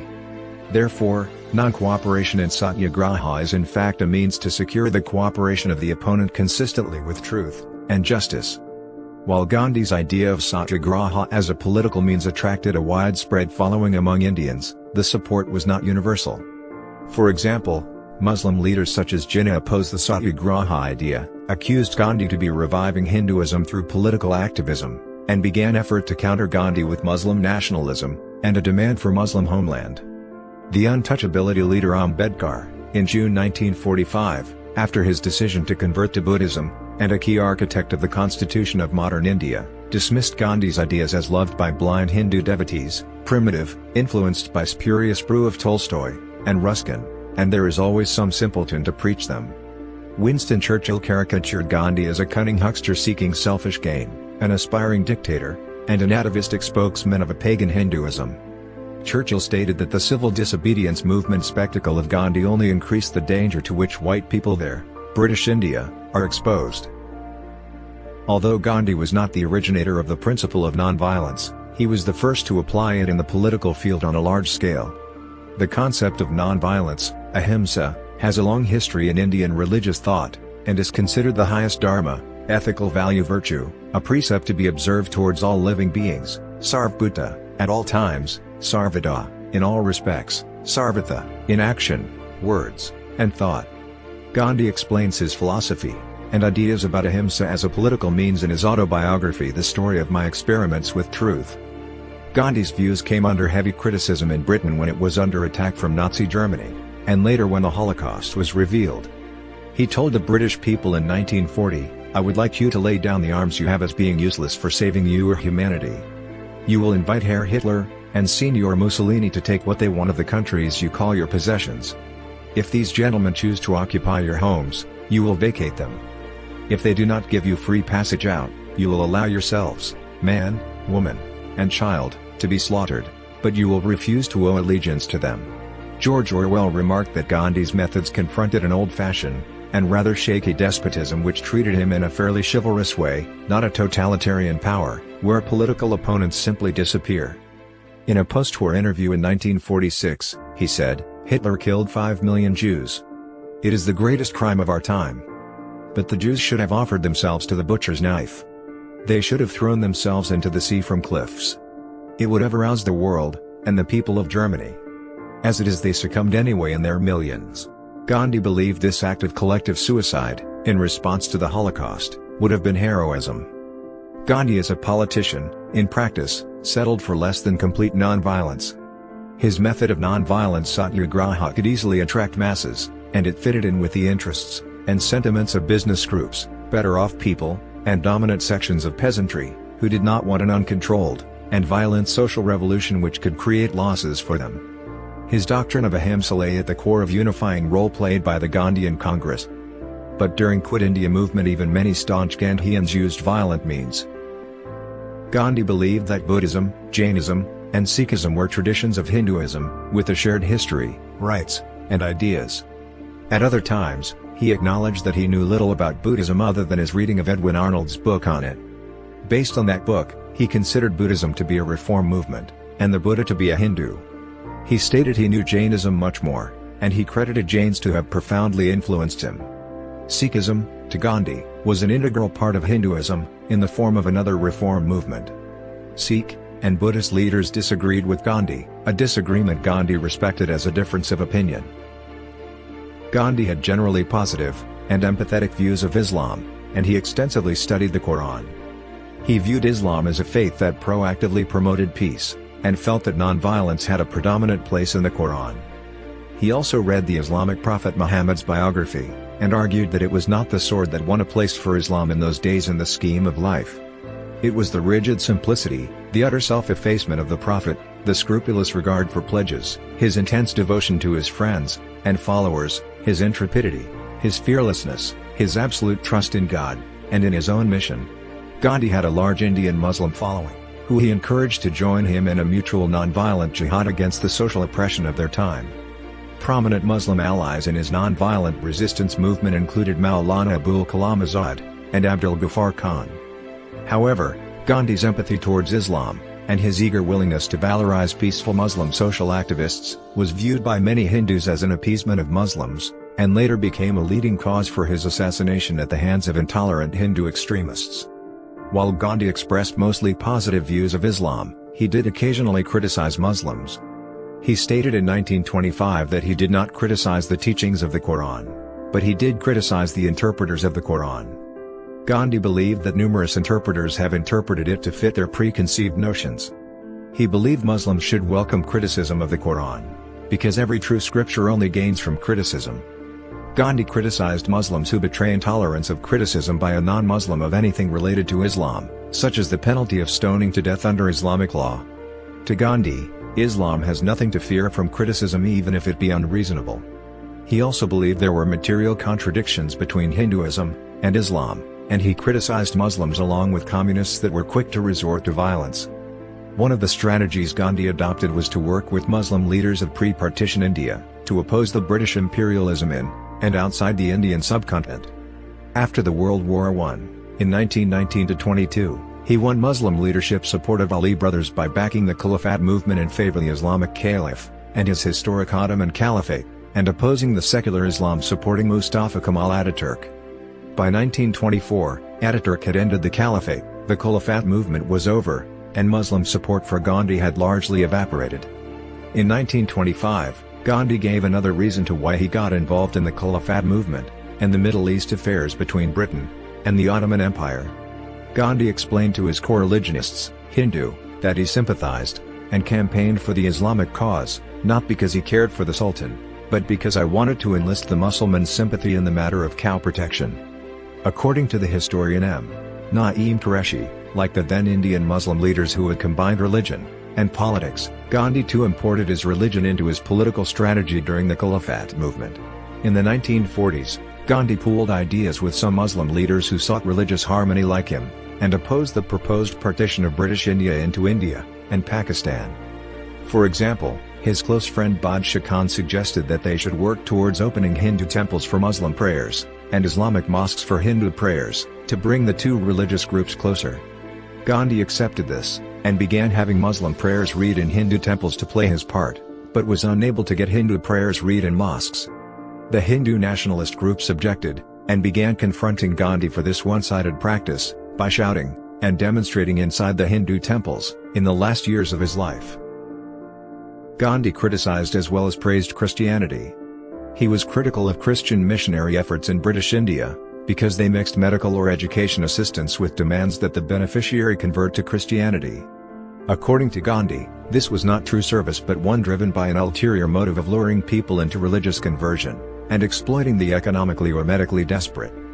It did not lead to inner transformation or moral advance or to the Christian teaching of love, but was based on false one-sided criticisms of other religions, when Christian societies faced similar problems in South Africa and Europe. It led to the converted person hating his neighbors and other religions, and divided people rather than bringing them closer in compassion. According to Gandhi, no religious tradition could claim a monopoly over truth or salvation. Gandhi did not support laws to prohibit missionary activity, but demanded that Christians should first understand the message of Jesus, and then strive to live without stereotyping and misrepresenting other religions. According to Gandhi, the message of Jesus was not to humiliate and imperialistically rule over other people, considering them inferior or second class or slaves, but that when the hungry are fed, and peace comes to our individual and collective life, then Christ is born. Gandhi believed that his long acquaintance with Christianity had made him like it as well as find it imperfect. He asked Christians to stop humiliating his country and his people as heathens, idolaters, and other abusive language, and to change their negative views of India. He believed that Christians should introspect on the true meaning of religion, and get a desire to study and learn from Indian religions in the spirit of universal brotherhood.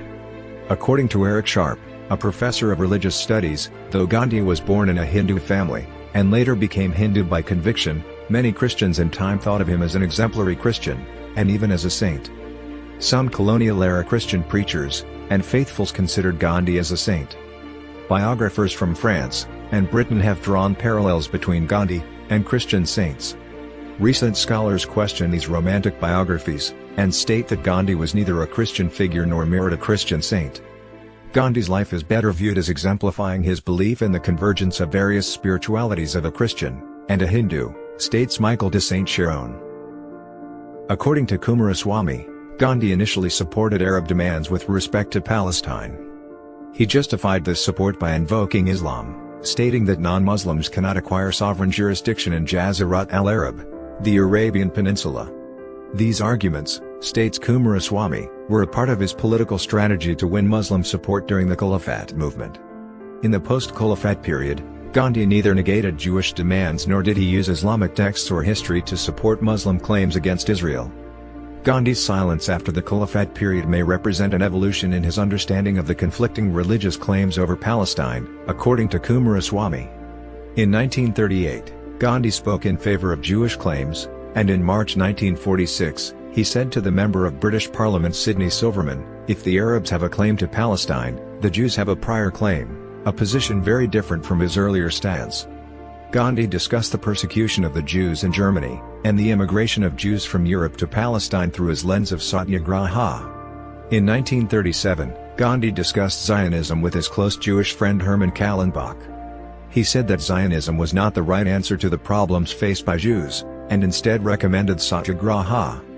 Gandhi thought the Zionists in Palestine represented European imperialism, and used violence to achieve their goals. He argued that the Jews should disclaim any intention of realizing their aspiration under the protection of arms, and should rely wholly on the goodwill of Arabs.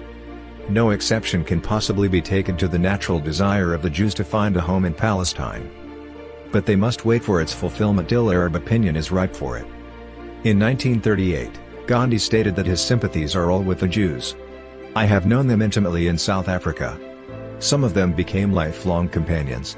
Philosopher Martin Buber was highly critical of Gandhi's approach, and in 1939 wrote an open letter to him on the subject.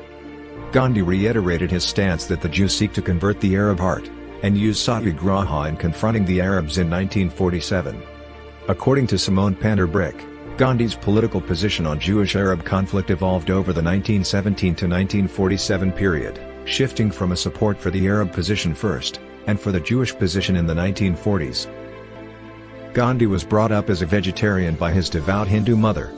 The idea of vegetarianism is deeply ingrained in Hindu Vaishnavism and Jain traditions in India, such as in his native Gujarat, where meat is considered as a form of food obtained by violence to animals. Gandhi's rationale for vegetarianism was largely along those found in Hindu and Jain texts. Gandhi believed that any form of food inescapably harms some form of living organism, but one should seek to understand and reduce the violence in what one consumes because there is essential unity of all life.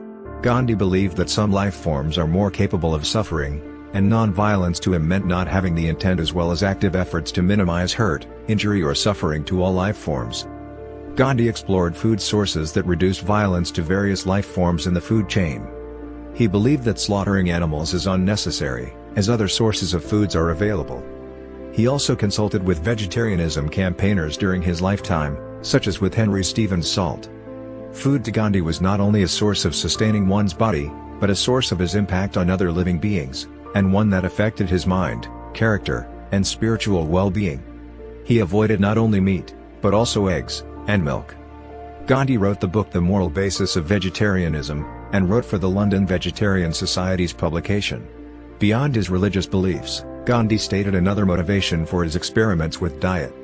He attempted to find the most non-violent vegetarian meal that the poorest human could afford, taking meticulous notes on vegetables and fruits, and his observations with his own body and his ashram in Gujarat. He tried fresh and dry fruits, fruitarianism, then just sun-dried fruits, before resuming his prior vegetarian diet on advice of his doctor and concerns of his friends. His experiments with food began in the 1890s, and continued for several decades. For some of these experiments, Gandhi combined his own ideas with those found on diet in Indian yoga texts. He believed that each vegetarian should experiment with their diet because, in his studies at his ashram, he saw one man's food may be poison for another. Gandhi championed animal rights in general. Other than making vegetarian choices, he actively campaigned against dissection studies and experimentation on live animals, vivisection, in the name of science and medical studies. He considered it a violence against animals, something that inflicted pain and suffering. He wrote, "Vivisection in my opinion is the blackest of all the blackest crimes that man is at present committing against God and his fair creation." Gandhi used fasting as a political device, often threatening suicide unless demands were met. Congress publicized the fasts as a political action that generated widespread sympathy. In response, the government tried to manipulate news coverage to minimize his challenge to the Raj. He fasted in 1932 to protest the voting scheme for separate political representation for Dalits. Gandhi did not want them segregated. The British government stopped the London press from showing photographs of his emaciated body, because it would elicit sympathy. Gandhi's 1943 hunger strike took place during a 2-year prison term for the anti-colonial Quit India movement. The government called on nutritional experts to demystify his action, and again no photos were allowed. However, his final fast in 1948, after the end of British rule in India, his hunger strike was lauded by the British press, and this time did include full-length photos. Alter states that Gandhi's fasting, vegetarianism, and diet was more than a political leverage, it was a part of his experiments with self-restraint and healthy living. He was profoundly skeptical of traditional Ayurveda, encouraging it to study the scientific method and adopt its progressive learning approach. Gandhi believed yoga offered health benefits. He believed that a healthy nutritional diet based on regional foods and hygiene were essential to good health. Recently ICMR made Gandhi's health records public in a book, Gandhi and Health at 150. These records indicate that despite being underweight at 46.7 kilograms, Gandhi was generally healthy. He avoided modern medication, and experimented extensively with water and earth healing. While his cardio records show his heart was normal, there were several instances he suffered from ailments like malaria, and was also operated on twice for piles and appendicitis. Despite health challenges, Gandhi was able to walk about 79,000 kilometers in his lifetime, which comes to an average of 18 kilometers per day, and is equivalent to walking around the earth twice. Gandhi strongly favored the emancipation of women, and urged the women to fight for their own self-development. He opposed purdah, child marriage, dowry, and sati. "A wife is not a slave of the husband," stated Gandhi, "but his comrade, better half, colleague, and friend," according to Lynn Norvell. In his own life, however, according to Suruchi topper Björk Kurt, Gandhi's relationship with his wife were at odds with some of these values. At various occasions, Gandhi credited his Orthodox Hindu mother and his wife for first lessons in satyagraha. He used the legends of Hindu goddess Sita to expound women's innate strength, autonomy, and lioness in spirit whose moral compass can make any demon as helpless as a goat. To Gandhi, the women of India were an important part of the Swadeshi movement, Buy Indian, and his goal of decolonizing the Indian economy. Some historians such as Angela Wollicott and Kumari Jayawardena state that even though Gandhi often and publicly expressed his belief in the equality of sexes, yet his vision was one of gender difference and complementarity between them. Women, to Gandhi, should be educated to be better in the domestic realm and educate the next generation. His views on women's rights were less liberal and more similar to Puritan Victorian expectations of women, states Jayawardena, than other Hindu leaders with him who supported economic independence and equal gender rights in all aspects. Along with many other texts, Gandhi studied Bhagavad Gita while in South Africa. This Hindu scripture discusses Jnana Yoga, Bhakti Yoga, and Karma Yoga along with virtues such as nonviolence, patience, integrity, lack of hypocrisy, self-restraint, and abstinence. Gandhi began experiments with these, and in 1906 at age 37, although married and a father, he vowed to abstain from sexual relations. Gandhi's experiment with abstinence went beyond sex and extended to food. He consulted the Jain scholar Raj Chandra, whom he fondly called Rakanpai. Raj Chandra advised him that milk stimulated sexual passion. Gandhi began abstaining from cow's milk in 1912, and did so even when doctors advised him to consume milk. According to Sankar Ghosh, Tagore described Gandhi as someone who did not abhor sex or women, but considered sexual life as inconsistent with his moral goals. Gandhi tried to test and prove to himself his brahmacharya. The experiments began sometime after the death of his wife in February 1944. At the start of his experiment, he had women sleep in the same room but in different beds. He later slept with women in the same bed but clothed, and finally, he slept naked with women. In April 1945, Gandhi referenced being naked with several women or girls in a letter to Birla as part of the experiments. According to the 1960s memoir of his grandniece Manu, Gandhi feared in early 1947 that he and she may be killed by Muslims in the run-up to India's independence in August 1947, and asked her when she was 18 years old if she wanted to help him with his experiments to test their purity, for which she readily accepted. Gandhi slept naked in the same bed with Manu with the bedroom doors open all night. Manu stated that the experiment had no ill effect on her. Gandhi also shared his bed with 18-year-old Abha, wife of his grandnephew Kanu. Gandhi would sleep with both Manu and Abha at the same time.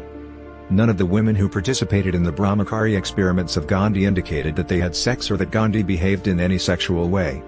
Those who went public said they felt as though they were sleeping with their aging mother. According to Sean Skammer, Gandhi in his final year of life was an ascetic, and his sickly skeletal figure was caricatured in Western media. In February 1947, he asked his confidants such as Birla and Ramakrishna if it was wrong for him to experiment his brahmacharya oath. Gandhi's public experiments, as they progressed, were widely discussed and criticized by his family members and leading politicians. However, Gandhi said that if he would not let Manu sleep with him, it would be a sign of weakness.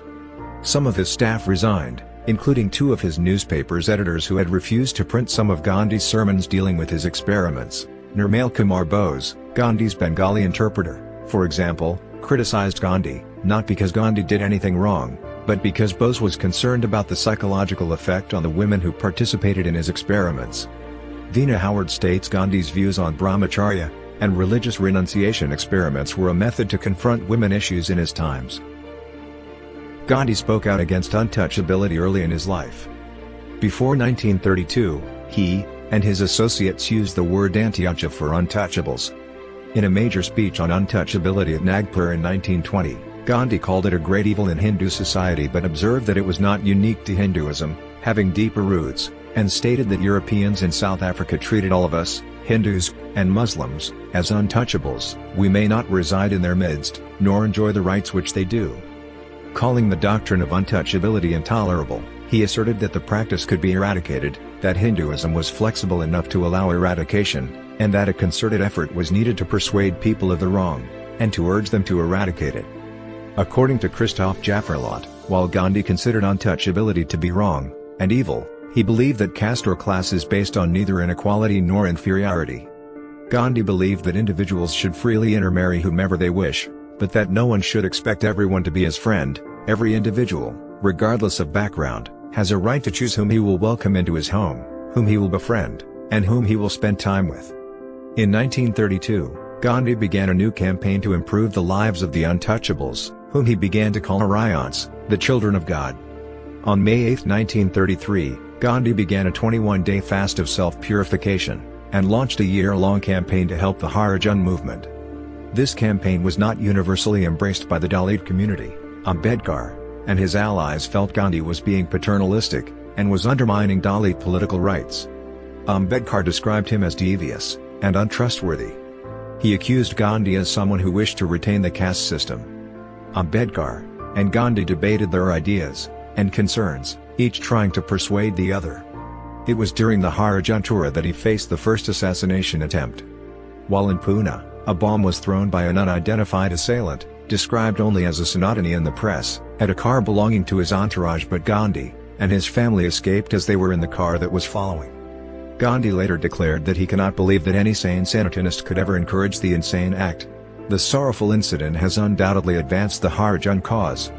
It is easy to see that causes prosper by the martyrdom of those who stand for them.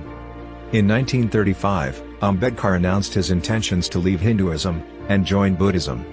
According to Sankar Ghosh, the announcement shook Gandhi, who reappraised his views, and wrote many essays with his views on castes, intermarriage, and what Hinduism says on the subject. These views contrasted with those of Ambedkar. Yet in the elections of 1937, excepting some seats in Mumbai which Ambedkar's party won, India's untouchables voted heavily in favour of Gandhi's campaign, and his party, the Congress. Gandhi and his associates continued to keep in touch with Ambedkar. Ambedkar worked with other Congress leaders through the 1940s, and the headed committee of India's constitution in the late 1940s, but did indeed convert to Buddhism in 1956. According to Jaffrelot, Gandhi's views evolved between the 1920s and 1940s. By 1946, he actively encouraged intermarriage between castes. His approach, too, to untouchability differed from Ambedkar's, championing fusion, choice, and free intermixing, while Ambedkar envisioned each segment of society maintaining its group identity, and each group then separately advancing the politics of equality. Ambedkar's criticism of Gandhi continued to influence the Dalit movement past Gandhi's death. According to Arthur Herman, Ambedkar's hatred for Gandhi and Gandhi's ideas was so strong that, when he heard of Gandhi's assassination, he remarked after a momentary silence a sense of regret, and then added, "My real enemy is gone. Thank goodness the eclipse is over now." According to Ramachandra Guha, ideologues have carried these old rivalries into the present, with the demonization of Gandhi now common among politicians who presume to speak in Ambedkar's name. Gandhi rejected the colonial Western format of the education system. He stated that it led to disdain for manual work, generally created an elite administrative bureaucracy. Gandhi favored an education system with far greater emphasis on learning skills and practical and useful work, one that included physical, mental, and spiritual studies.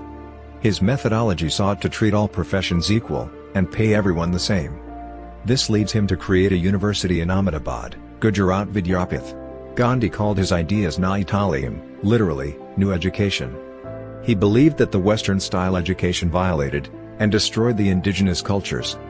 A different basic education model, he believed, would lead to better self-awareness, prepare people to treat all work equally respectable and valued, and lead to a society with less social diseases. Nai Talim evolved out of his experiences at the Tolstoy farm in South Africa, and Gandhi attempted to formulate the new system at the Sivagram ashram after 1937. Nehru government's vision of an industrialized, centrally planned economy after 1947 had scant place for Gandhi's village-oriented approach. In his autobiography, Gandhi wrote that he believed every Hindu child must learn Sanskrit because its historic and spiritual texts are in that language. Gandhi believed that swaraj not only can be attained with non-violence, but it can also be run with non-violence. A military is unnecessary, because any aggressor can be thrown out using the method of non-violent non-cooperation. While the military is unnecessary in a nation organized under Swaraj principle, Gandhi added that a police force is necessary given human nature. However, the state would limit the use of weapons by the police to the minimum, aiming for their use as a restraining force. According to Gandhi, a non-violent state is like an ordered anarchy. In a society of mostly non-violent individuals, those who are violent will sooner or later accept discipline or leave the community, stated Gandhi. He emphasized a society where individuals believed more in learning about their duties and responsibilities, not demanded rights and privileges. On returning from South Africa, When Gandhi received a letter asking for his participation in writing a world charter for human rights, he responded saying, "In my experience, it is far more important to have a charter for human duties." Swaraj to Gandhi did not mean transferring colonial-era British power brokering system, favors-driven, bureaucratic, class exploitative structure, and mindset into Indian hands. He warned such a transfer would still be English rule, just without the Englishman. "This is not the Swaraj I want," said Gandhi. Tiwari states that Gandhi saw democracy as more than a system of government, it meant promoting both individuality and the self-discipline of the community. Democracy meant settling disputes in a non-violent manner, it required freedom of thought and expression. For Gandhi, democracy was a way of life. Some scholars state Gandhi supported a religiously diverse India, while others state that the Muslim leaders who championed the partition and creation of a separate Muslim Pakistan considered Gandhi to be Hindu nationalist or revivalist. For example, in his letters to Muhammad Iqbal, Jinnah accused Gandhi to be favoring a Hindu rule and revivalism, that Gandhi-led Indian National Congress was a fascist party. In an interview with C.F. Andrews, Gandhi stated that if we believe all religions teach the same message of love and peace between all human beings, then there is neither any rationale nor need for proselytization or attempts to convert people from one religion to another. Gandhi opposed missionary organizations who criticized Indian religions then attempted to convert followers of Indian religions to Islam or Christianity. In Gandhi's view, those who attempt to convert a Hindu, they must harbor in their breasts the belief that Hinduism is an error, and that their own religion is the only true religion. Gandhi believed that people who demand religious respect and rights must also show the same respect and grant the same rights to followers of other religions. He stated that spiritual studies must encourage a Hindu to become a better Hindu, a Muslim to become a better Muslim, and a Christian a better Christian. According to Gandhi, religion is not about what a man believes, it is about how a man lives, how he relates to other people, his conduct towards others, and one's relationship to one's conception of God. It is not important to convert or to join any religion, but it is important to improve one's way of life and conduct by absorbing ideas from any source and any religion, believed Gandhi. Gandhi believed in the Sarvodaya economic model, which literally means welfare, upliftment of all. This, states Bott, was a very different economic model than the socialism model championed and followed by Free India by Nehru, India's first Prime Minister. To both, according to Bott, removing poverty and unemployment were the objective, but the Gandhian economic and development approach preferred adapting technology and infrastructure to suit the local situation, in contrast to Nehru's large-scale, socialized state-owned enterprises. To Gandhi, the economic philosophy that aims at greatest good for the greatest number was fundamentally flawed, and his alternative proposal Sarvodaya set its aim at the greatest good for all. He believed that the best economic system not only cared to lift the poor, less skilled, of impoverished background but also empowered to lift the rich, highly skilled, of capital means, and landlords. Violence against any human being, born poor or rich, is wrong, believed Gandhi. He stated that the mandate theory of majoritarian democracy should not be pushed to absurd extremes, individual freedoms should never be denied, and no person should ever be made a social or economic slave to the resolutions of majorities. Gandhi challenged Nehru and the modernizers in the late 1930s who called for rapid industrialization on the Soviet model. Gandhi denounced that as dehumanizing and contrary to the needs of the villages where the great majority of the people lived. After Gandhi's assassination, Nehru led India in accordance with his personal socialist convictions. Historian Kuruvilla Pandikata says it was Nehru's vision, not Gandhi's, that was eventually preferred by the Indian state. Gandhi called for ending poverty through improved agriculture and small-scale cottage rural industries. Gandhi's economic thinking disagreed with Marx, according to the political theory scholar and economist P. Q. Parekh. Gandhi refused to endorse the view that economic forces are best understood as antagonistic class interests. He argued that no man can degrade or brutalize the other without degrading and brutalizing himself, and that sustainable economic growth comes from service, not from exploitation.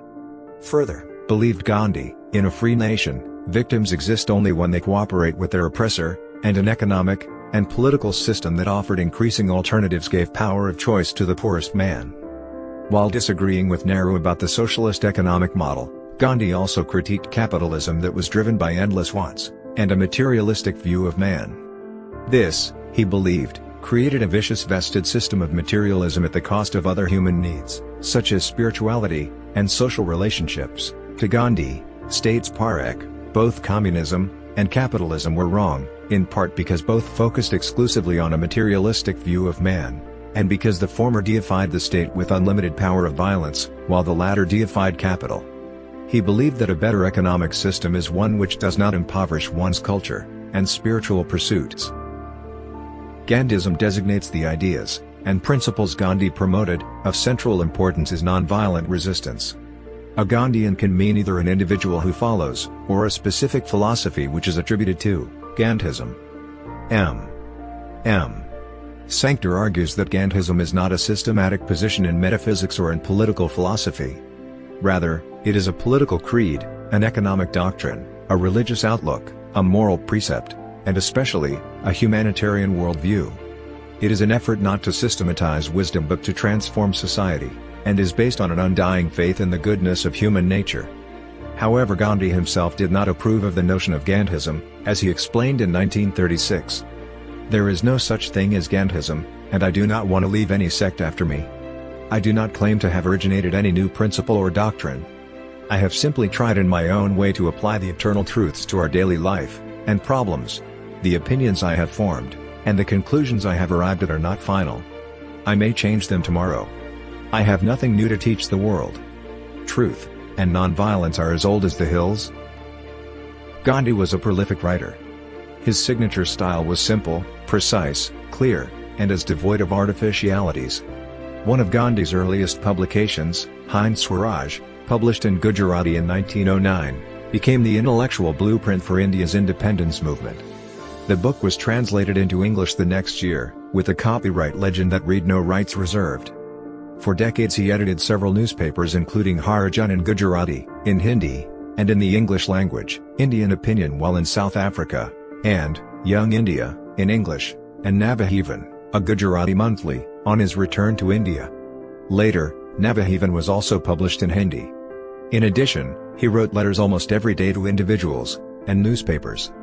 Gandhi also wrote several books including his autobiography, The Story of My Experiments with Truth, Gujarati, of which he bought the entire first edition to make sure it was reprinted.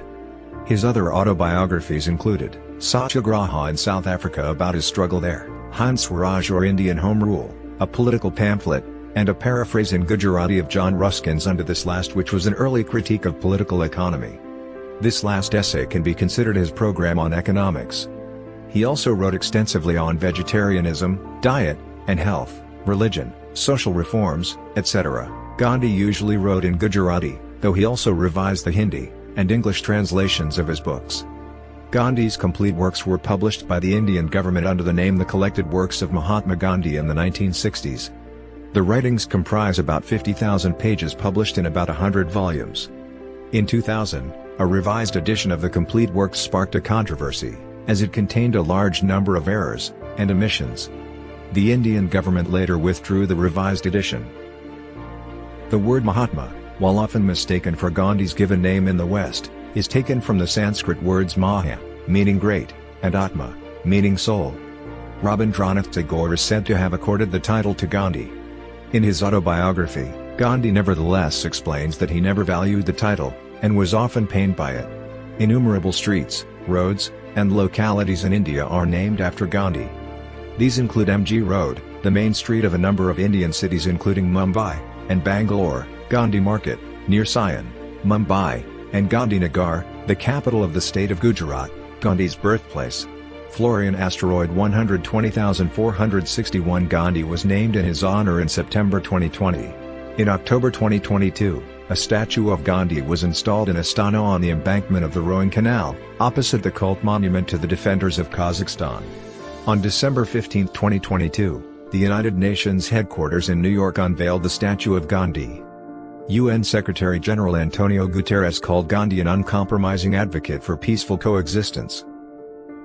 Gandhi influenced important leaders and political movements.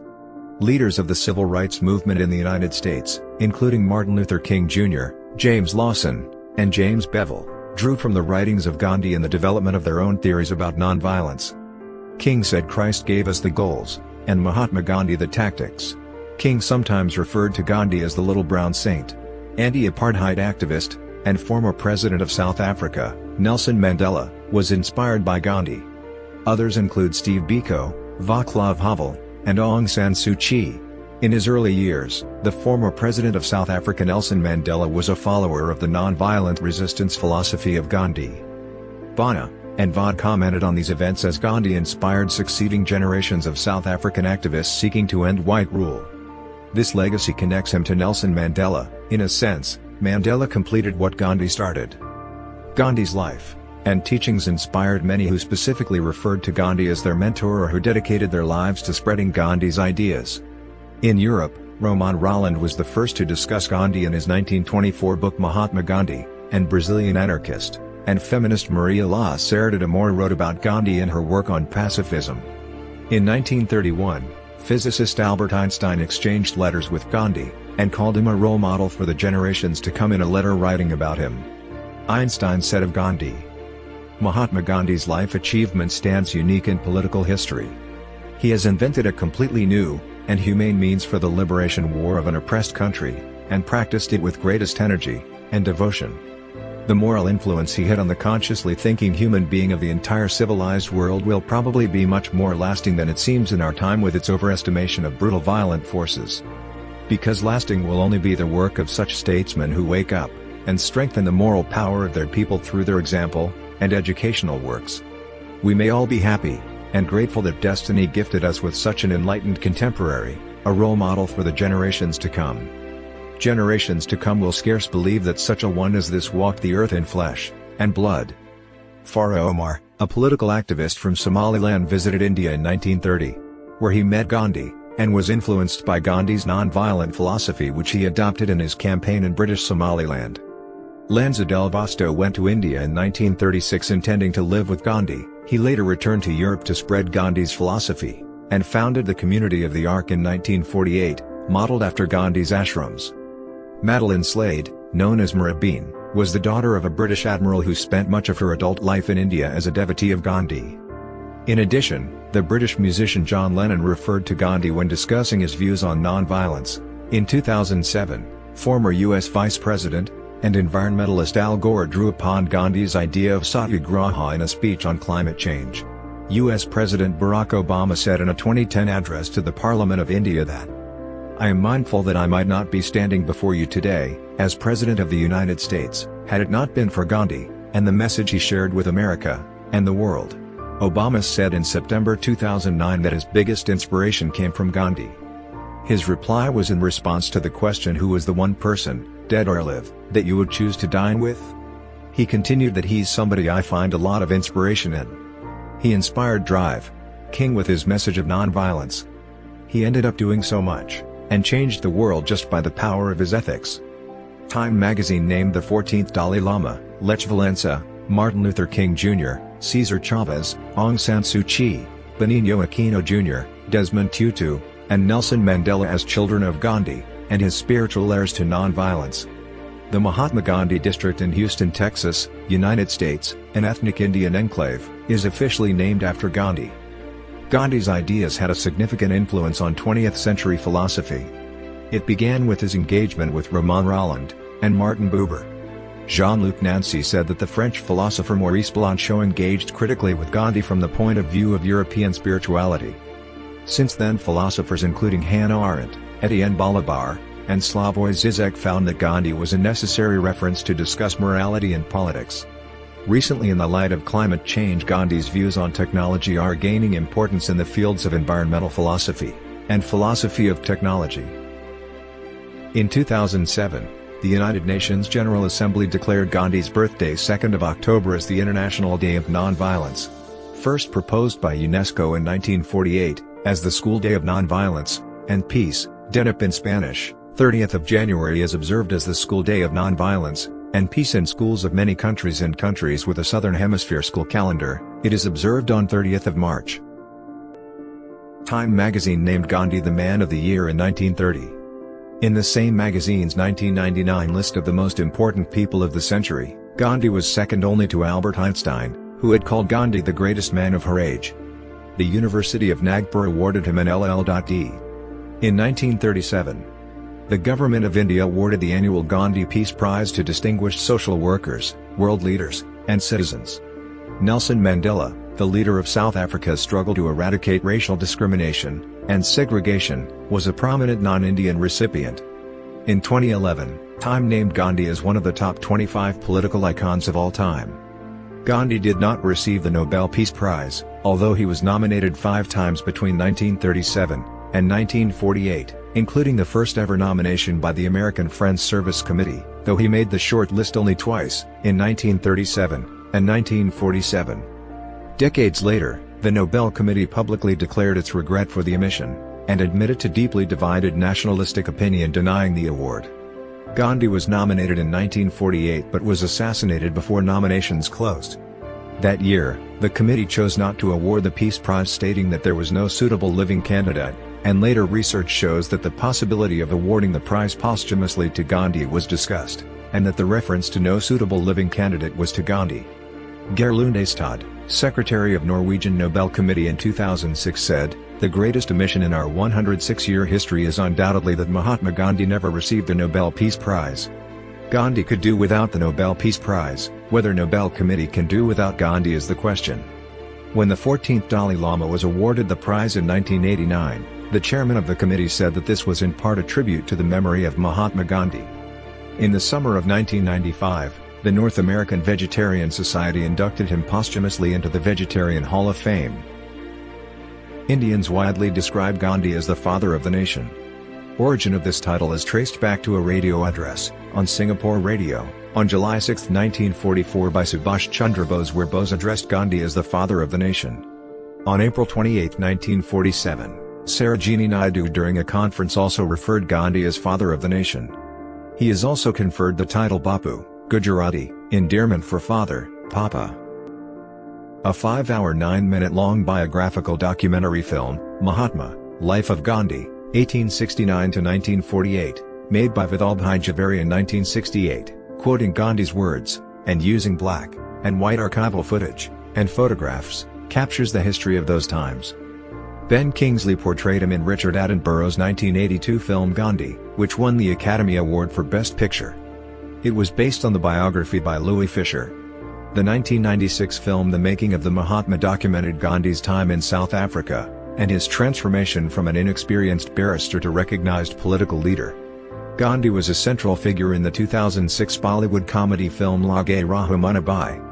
John Ubarua's main Gandhi Ko Nahin Mara, I Did Not Kill Gandhi, places contemporary society as a backdrop with its vanishing memory of Gandhi's values as a metaphor for the senile forgetfulness of the protagonist of his 2005 film, writes Vinay Lal.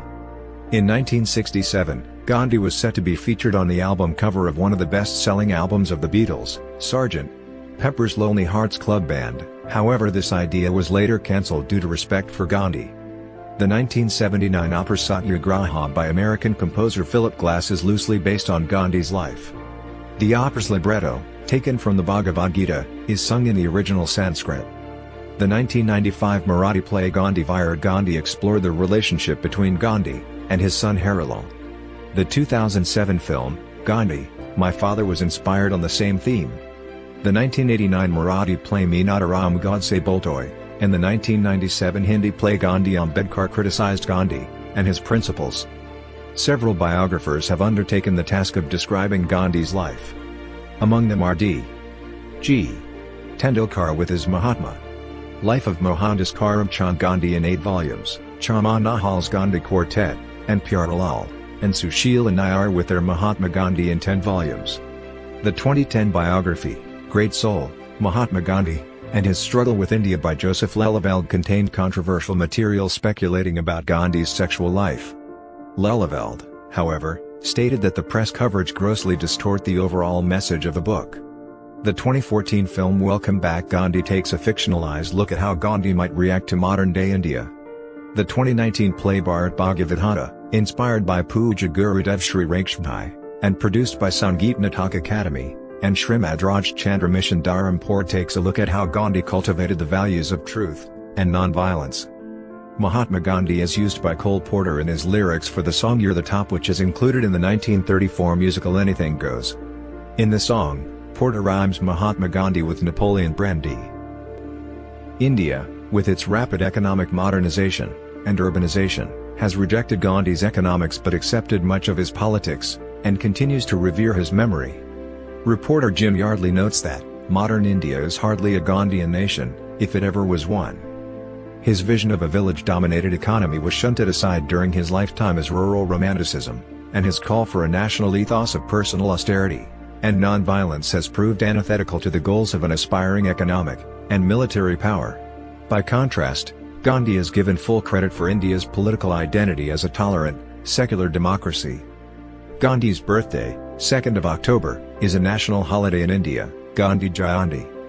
Gandhi's image also appears on paper currency of all denominations issued by Reserve Bank of India, except for the 1 rupee note. Gandhi's date of death, 30th of January, is commemorated as a Martyrs' Day in India. There are 3 temples in India dedicated to Gandhi. One is located at Sambalpur in Odisha, and the second at Nidagata village near Kajur in Chikmagalur district of Karnataka, and the third one at Chichal in the district of Nalgonda, Telangana. The Gandhi Memorial in Kanyakumari resembles central Indian Hindu temples, and the Tamikamur Summer Palace in Madurai now houses the Mahatma Gandhi Museum. Gandhi's children and grandchildren live in India and other countries. Grandson Rajmohan Gandhi is a professor in Illinois, and an author of Gandhi's biography titled Mohandas, while another, Tarun Gandhi, has authored several authoritative books on his grandfather. Another grandson, Kanu Ramdas Gandhi, the son of Gandhi's third son Ramdas, was found living in an old age home in Delhi despite having taught earlier in the United States.